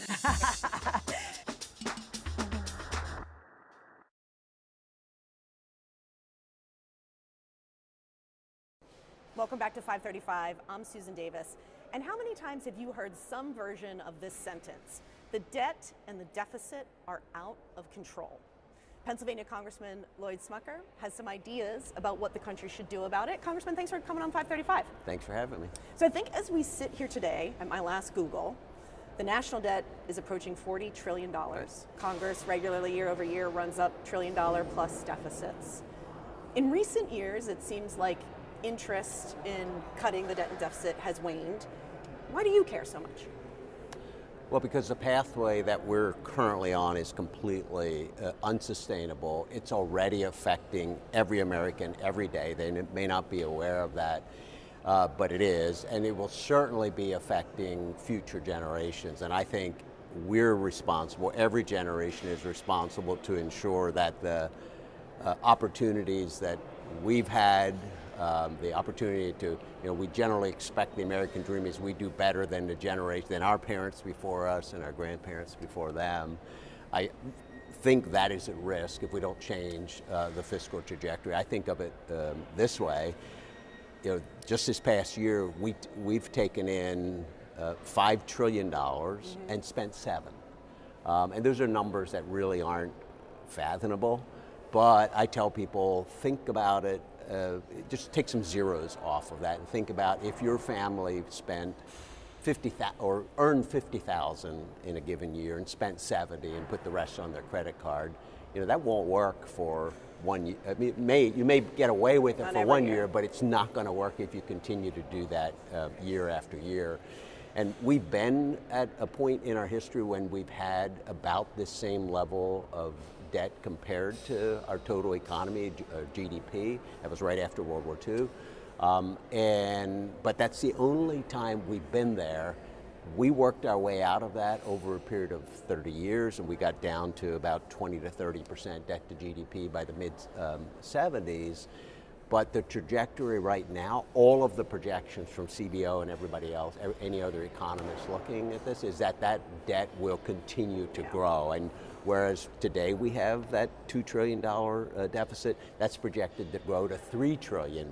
And we're going to add, we'll be at close to $60 trillion in debt at the end of the next decade, within the next 10 years. And so it's just completely unsustainable.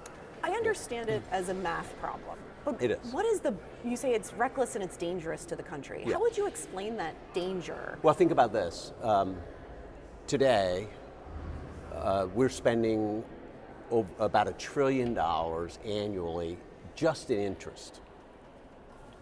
We're not, regardless of whether you'd like to cut taxes or you'd like to provide additional benefits.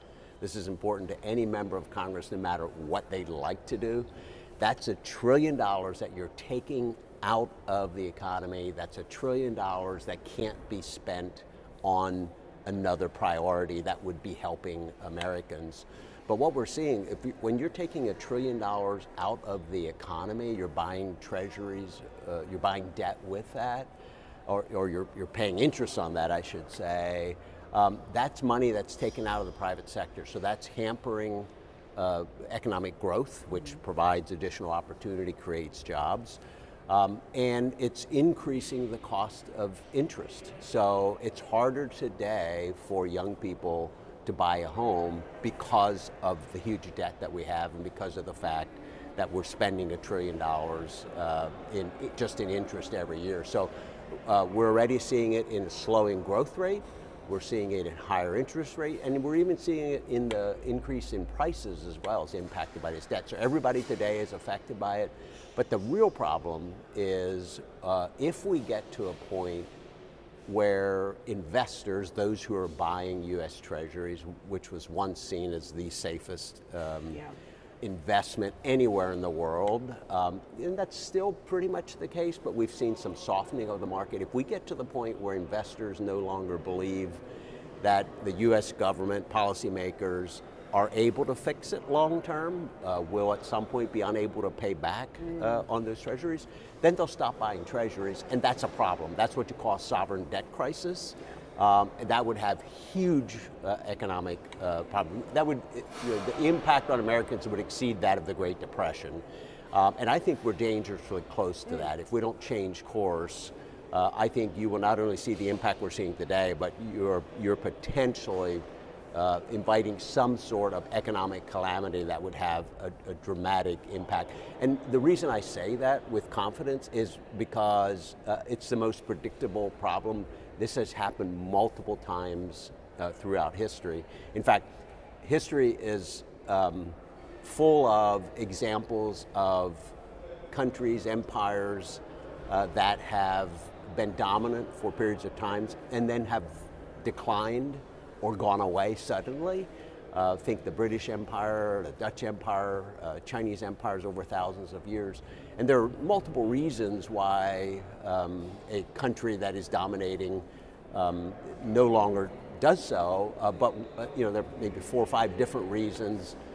But one of the common factors is poor fiscal policies taking on too much debt. So we know what this will look like because we've seen it many other times in history.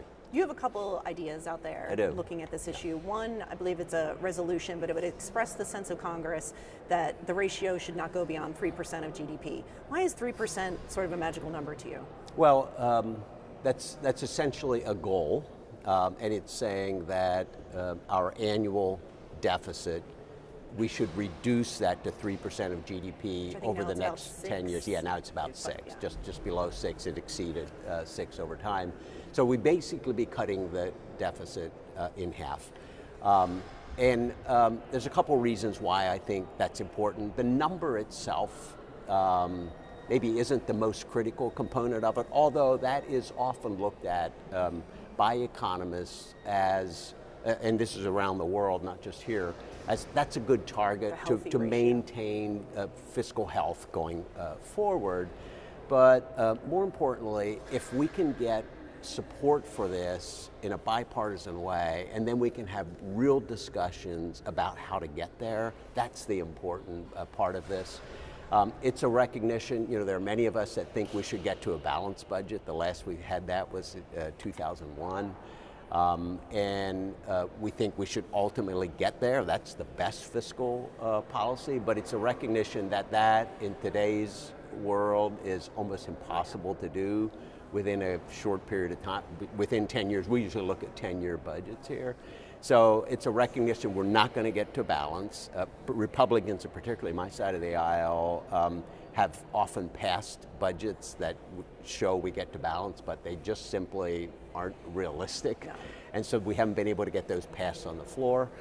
We want to put forward a pathway that is realistic and hopefully has bipartisan support. So this resolution will be most effective if we're able to pass it out of Budget Committee and on the floor with that strong bipartisan support. And then we'll have a lot of debate about exactly how to get there. Yeah. But it's really, really important that we set that goal, set that priority, and everyone recognizes that's really, really important to the future. As someone who's had the pleasure and the pain of having to cover many of these budget fights over the years, most notably the 2011 Budget Act that was largely, washed away in the years since, the thing I always go back to is, Congress already knows what needs to be done. Like, the answers to this question have always been very clear.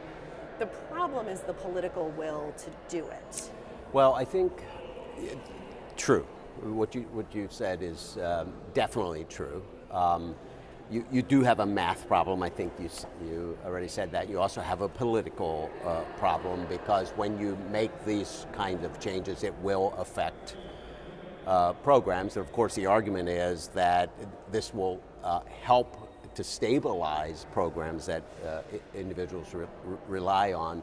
But so it's a math problem, and it's a political problem. But what it's going to take, I think, is us really coming together in a bipartisan way. That's, I think, the only way that we can really resolve it. And maybe I'll make two other quick points. So I think the American people really need to understand how important this is and what happens if we don't fix it. And then they'll be demanding of their members of Congress that we come together and fix it. So that's really, really important. This will be devastating if we don't solve it. And no one knows exactly when that'll occur. I think sooner rather than later. But then the other, I think, important thing to mention is that it's still solvable. We don't need to solve it all at once, but we have to just start moving in the right direction. I already mentioned after World War II, it took 30 years, that's 3 decades, to really get it down to what I think was very healthy, a deficit at that point, and debt to GDP. But if we're moving in the right direction, we continue to maintain investors' confidence in U.S. Treasuries. We buy ourselves time, and we can continue to work it down. And so it's still very much solvable. But the longer we wait, the harder it is to do that, and the greater the risk of an economic calamity. Although realistically, do you get the sense that President Trump has much interest in this? Because, look, he's a president who likes to cut taxes and spend money. He's not a particularly deficit-minded president. He wasn't in his first term, and he's not now. So sure. You don't get the sense that this issue is at least a top priority for this White House. Right. I guess what I would say is I think the president has been really focused on driving stronger economic growth, which is really, really, you must have that. That's an important component. There are really only 3 ways to do this. Yeah. You drive stronger growth so that more revenue is coming in, or you increase rates to get additional revenue, or you cut spending. Yeah, that's really the only 3 ways. And I do give the president a lot of credit for really focusing on that economic growth that is not only beneficial to help reduce the debt long term, reduce the deficit long term, but it also provides that wage growth that we've seen and helps Americans. And so I think that's been his focus. I will say Secretary Besant has talked about the debt, and he has talked about this 3% goal. As leading up to him taking office and being appointed as secretary, he talked about the importance of that. He still talks about that. So I think there are voices within the administration that really, truly understand the importance of getting our debt under control. And I hope that the administration continues to work not only economic growth, but also on solving the debt going forward. I believe you also have legislation regarding transparency and data around the debt. What else would that do, and what information would you like to see out more in the public sphere? Sure. So I want to see CBO really focusing on all of their scores, how that is going to impact the debt, and really I think the measure to watch is debt to GDP, because debt, you have to think of it in terms of how it relates to our total economy. So I think any information like that is very, very important to continue to talk to the American people about the situation we're in and why it's important that we resolve this. One of the other pieces of legislation that I've been working on for some time, and this is bipartisan as well, is creating a fiscal commission.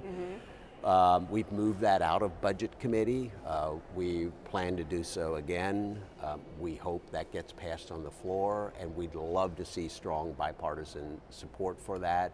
The most important part of the Fiscal Commission would be having that conversation with America, essentially, about, again, driving that awareness. I want Americans everywhere to be calling their member of Congress and asking them, why are you not doing something about the debt? This is affecting me today, it's affecting my kids' future, my grandkids' future. Solve this, we have to fix this. If we had that kind of public input, I think we could get this solved pretty quickly. Should Republicans keep the majority in this election, Speaker Johnson has made some comments recently that suggest that he might be interested in looking at entitlement spending, namely Social Security. You're on Ways and Means. Is that a good idea? We have to. When you look at that, I said spending 7, taking in 5. Much of that spending is driven by our Social Security program, Medicare, which, by the way, are all going broke. And this is another thing that the public should understand, that if we don't stabilize, fix Social Security, ensure that we can keep the promises that have been made to Americans that have been paying into this system for their entire lives, that in just 6 years, it's coming up. I think it's the end of 2022 now, the Social Security trustees just came out with a new report, or 2032, I should say, not 2022. Closer and closer. Yeah. It's like 6 years away. What will happen is, if no change is made by Congress prior to that, the way the law is currently written, that we would only be able to pay out the money that we're taking in. The trust fund will be completely spent down by then. And right now they're predicting that the average Social Security recipient who's receiving the benefits would get 22% less than they're owed at that time. No, we can't allow that to happen. We've made promises based on, in the current law, we've made promises that individuals are relying on. We want to ensure that seniors are not living in poverty during their retirement. And so it's very, very important that we fix this to ensure that we can keep those promises. Congressman, we have a couple minutes left, and I would, if you would indulge me, I'd love to just ask you a couple of quick questions in our 1 minute segment. I rise with the intention of disrupting the normal business. I ask unanimous consent. The senator from Nebraska is recognized. The gentlelady is recognized. The gentleman is recognized for 1 minute. I'm going to ask you this one because I know your district, and I know it's a delicious place to live near Lancaster, Pennsylvania. What's the best thing to eat in your district? Oh man, we call ourselves the snack capital of the world because agriculture is really important in my district, but so is manufacturing, and not everyone understands that. Honestly, even before I was in this position, you don't really know the diversity of manufacturing in Lancaster and York counties, the counties that I represent. But we have a lot of food manufacturers, so okay, snacks. What's your snack and of this choice? this is salty and sweet. And so, all the Twizzlers consumed anywhere in the world are made at a factory, Hershey factory in my district. All of the Frosted Flakes consumed in the country are made at a factory in my district. We have Utz, we have Snyder's, we have Pepperidge Farm. Yeah. Lots of good snacks. Do you make peanut chews in your district? Do you peanut chews, the candies? Oh, I know peanut chews very good. They're delicious. I don't think they are As made. a child of Pennsylvania, peanut chews were one of my favorite things. I hope not. I've not been to a peanut chew factory, and I hope I don't get in trouble, but I don't think they're made in my Don't try to cause a scandal here. Yeah. What do you find the best part about being in Congress? You really do have an opportunity that you wouldn't have in any other way to see the good that's happening in the district. I already talked about some of the manufacturers. So you just see how much people care about their communities, are willing to engage to help their neighbors. So it's really gratifying to see that. You get to help a lot of people through our constituent service. You help them navigate the federal agencies. That's really great. But in Congress here, I would say one of the best part that might be surprising to people is you get to work with a lot of really great people, members of Congress, and on both sides of the aisle. It's one of the things that I noticed in my first year coming in the class coming in with me. I mean, these were some really accomplished people from all walks of life that are coming together to do what, to try to do the best they can to help improve the lives of every American. So I think the people you get to work with is really great. Final question then. Sure. Who's your favorite person on the other side of the aisle? Oh, that's an interesting one too. So I have a number of friends on both sides of the aisle. There's some really good members that I serve with on Ways and Means Committee, serve with on Budget. Maybe I'll mention Brendan Boyle, who of course is the ranking member, who's a fellow Pennsylvanian, who earlier this week we just did an interview together on a Philadelphia station about the importance of what happened at Independence Hall in anticipation of the 250th anniversary. But we've known each other a long time. We've served in the state legislature. He was in the House, I was in the Senate. But we've been talking as well.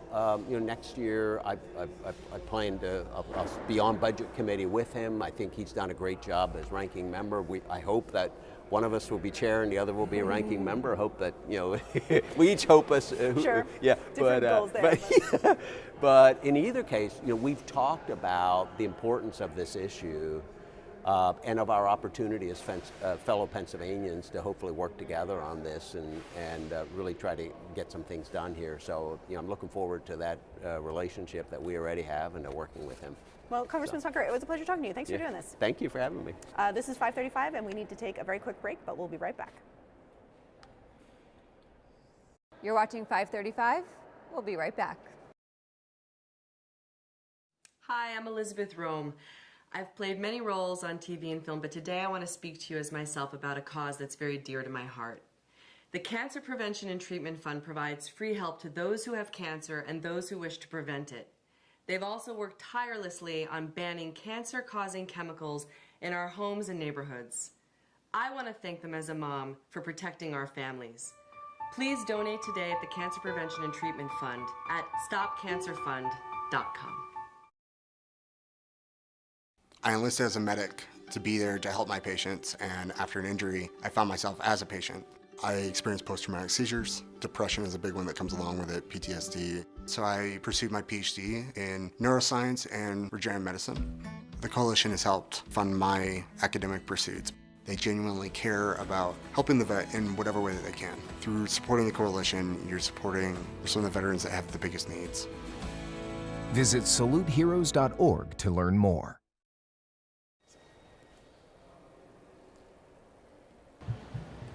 Welcome back to 535 News. I'm Paul Kane of Notice, and I am joined by two very distinguished gentlemen.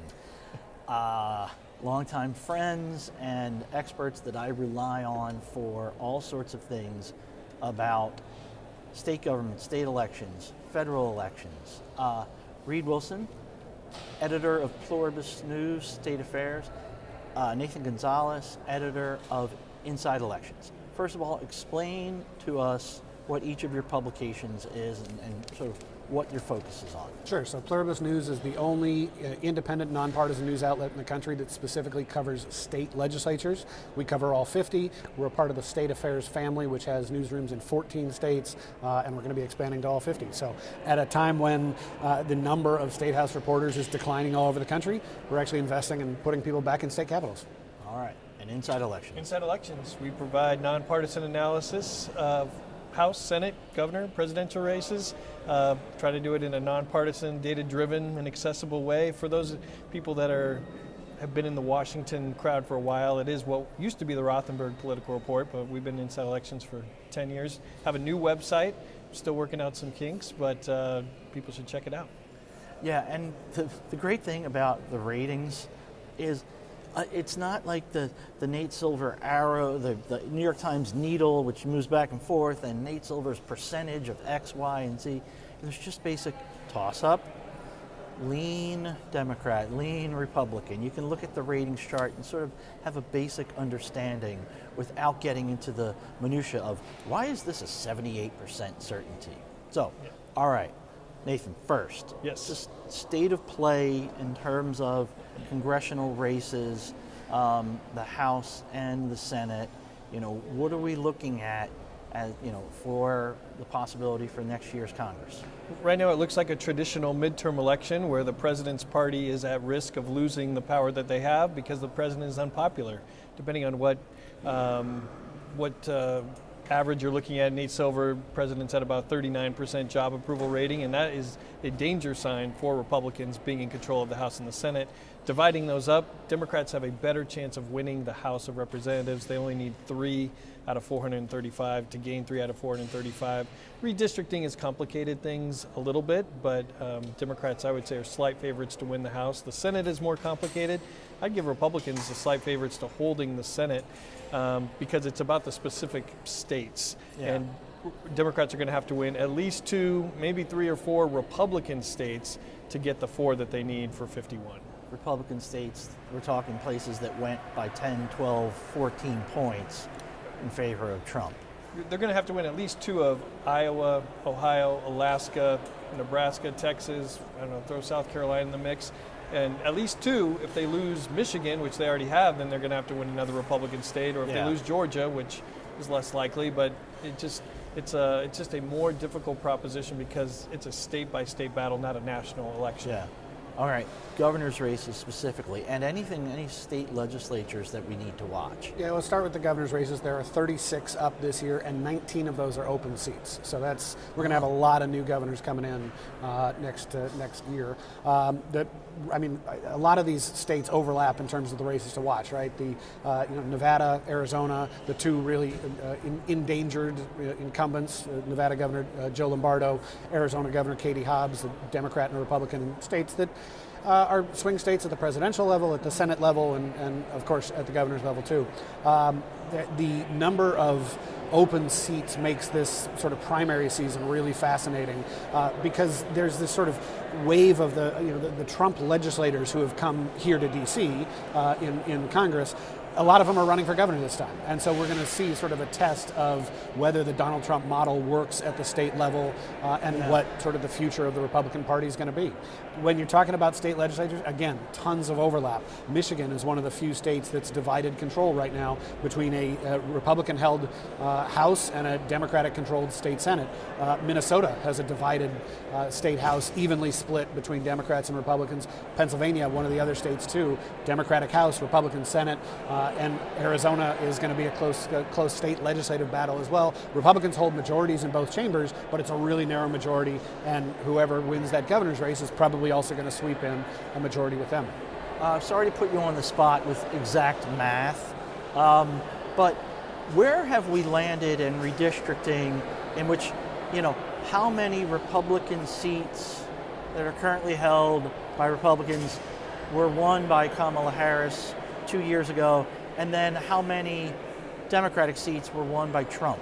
Because I don't have that specific number, but I would say that overall on the net, when you combine the states that Republicans redrew, along with a couple favorable court decisions, one at the state level in Virginia and the Supreme Court, I would say Republicans gained an advantage in an additional high single digits number of seats. So to put that, though, into our range, right now we expect Democrats to gain between 2 and 10 House seats.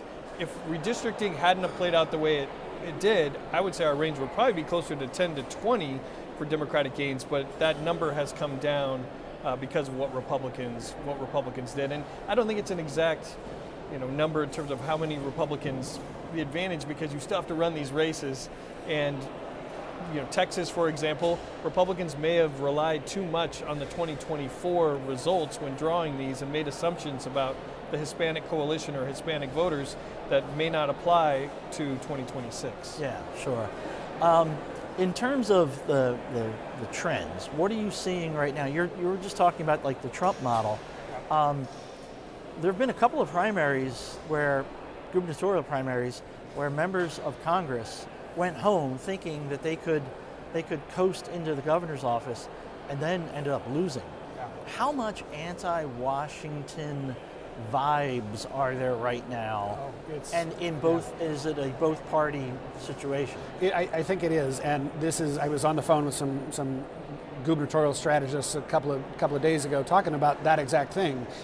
Bringing Washington back to your home state is not a terribly popular thing right now, and the number of races where Democrats and Republicans are going to nominate members of Congress, that could throw some spanners in the works and cause some problems come November.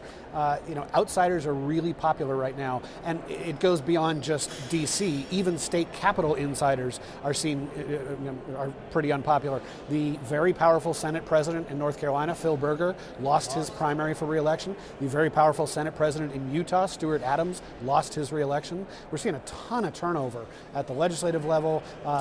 Even these members of Congress who have been, who are popular in their home districts are going to go home and run. And Michael Bennet has lost his gubernatorial primary. Tommy Thompson and Marsha Blackburn, they're going to win their primaries, but Amy Klobuchar as well. She's going to win she's already won her primary. But once we get, she hasn't won it yet, but she's going to win when Minnesota holds its primary in a couple of weeks here. But bottom line, come back to your home state with a title in front of your name that's representative or senator. It's harder to win now than it has been in recent years. I feel like over historical terms, we've seen more people titled governor coming to DC as senators. Yeah. Now trying to go the other way, it's not easy. So if you're sitting in Maine trying to tell the insiders, the 600 or so insiders who are going to pick a replacement nominee in Maine, are you saying to them, folks, to pick the beer guy because he's an outsider? He doesn't look or sound like a politician right now.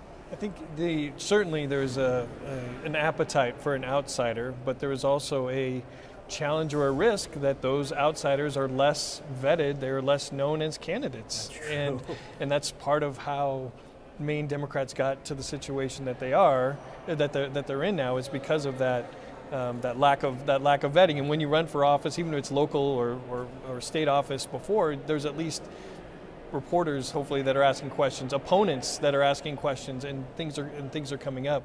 And so, but in Maine, Democrats, I think, are wrestling in Maine with what they're wrestling with nationwide, is that Democrats want to win, but there is more of an appetite for shifting left. Yeah. And also having fresh faces. And so how does that all turn out in Maine or elsewhere is a big question. Yeah. Okay, so one of the things about midterms, you're looking at past midterms, we're used to those really big shifts. 2010, Republicans gained 63 seats. In 2018, Democrats gained 41. But I feel as if everything has sort of moved into the middle. Mitch McConnell used to talk about politics is inside the 40-yard lines. It now feels like you're inside the 48-yard lines. Yeah, right. Democrats are starting at, with all vacancies filled, they'd be starting at 215.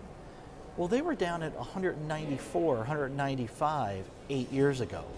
When John Boehner and his folks 16 years ago won, they had only like 178 seats. So Are we in a permanent world in which we're just having 6-vote majorities, 4-vote majorities, 8-vote majorities? What's going to change to break that? You remember back when Mitt Romney was running for president, he got in trouble for saying 47% of Americans were never going to vote for him, 47% were never going to vote for Obama. I mean, he was pretty right. We're in a band where there are very few people who are undecided about politics. If you've been reading the news, you have an opinion about what's going on. And those who are not reading the news are the people who are not going to show up to actually cast a ballot. So I think we've got a polarized electorate, and the only question is who's going to show up. There are two sorts of elections, right? There's the mobilization strategy and the persuasion strategy. Democrats and Republicans aren't trying to persuade anybody anymore because they can't find anybody to persuade. So basically the whole strategy now is turn out your voters, who's going to show up to vote. And right now, to Nathan's point, I mean, the enthusiasm gap is real, it exists, and that I think that's why Democrats are in the position that they're in today. They would probably win the House back, but that can change, and we'll see how it goes. But bottom line, we're in a hyper-polarized environment. The redistricting strategies that both sides are using now and the software that they can use, eliminates every swing seat that you can possibly find. In the early 80s, more than a quarter of members of Congress represented a district that the other side's presidential candidate had won. Today, that number's what, a dozen? I mean, it's vanishingly few. And the old ugly districts that you used to see, the mistake by the lake, the earmuffs in Chicago, Donald Duck kicking Goofy, or the other way around? Anyway, all those old maps. That was Pennsylvania. It was Pennsylvania. All the old maps, like, the software is so good now that you can draw what looks like a perfectly reasonable map that is still ridiculously gerrymandered. And dividing up all the communities that don't want to vote together and lumping together all the communities you do. So add partisanship and polarization to the fact that we're really good at drawing gerrymandered maps now. And the real victim here is competitive congressional races. When we're thinking about, will the margins in Congress ever be large, right? I mean, that's kind of the fundamental question. Then to me, the question is, let's say 2026 is a good Democratic year. What does 2028 look like? Because it could go, history tells us it could go a couple different ways. There could be a bounce back for Republicans. Maybe, turnout is higher, overall, and Republicans are just more excited in the presidential year. But it could also just be a continuation of another Democratic year. So, for example, in 2006, Democrats have a big year, came in, and 08 was a continuation with Obama being elected. Or we flip it back to 2012 or 2008, Republicans win. 2010, Democrats win, and then continue on to 2012. I'm reticent to, or it's hard to even know exactly what's going to happen this November.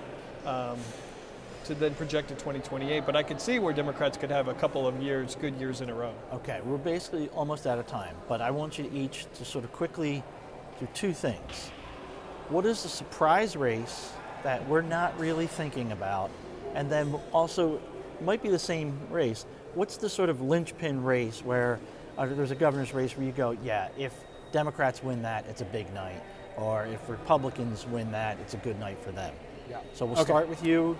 And on the governor's races, Nathan, you'll close it out with the congressional. Great. Let's take a look at a weird state that is that votes differently than any other, and that's Alaska. I mean, there are approximately 7,000 people running for governor in Alaska. They have a ranked choice voting system, a top 5, a relatively unpopular Republican governor going out, a coalition government in the state legislature run by both Democrats and Republicans. So if a Dem wins in Alaska, I guess by the time the votes come in Alaska, we're going to know everything else anyway. But if we get a Democratic governor of Alaska, or a Democratic governor of a state like Nebraska, where there's a former Republican running as an independent trying to get on the ballot there, some weird things can happen in sort of those multi-candidate situations. The real sort of tipping point moment, I think, is going to be in Nevada if Joe Lombardo can survive. He's not a Trump type Republican. No. He's good for the state. He was the only Republican to oust a Democratic incumbent 4 years ago, and there is nothing harder in American politics than beating a sitting governor. The share of governors governors who win re-election is north of 90%. So if he goes down to his Democratic opponent, Attorney General Aaron Ford, that's when I think we know that Republicans have had a really awful night. Nathan. Two quick things.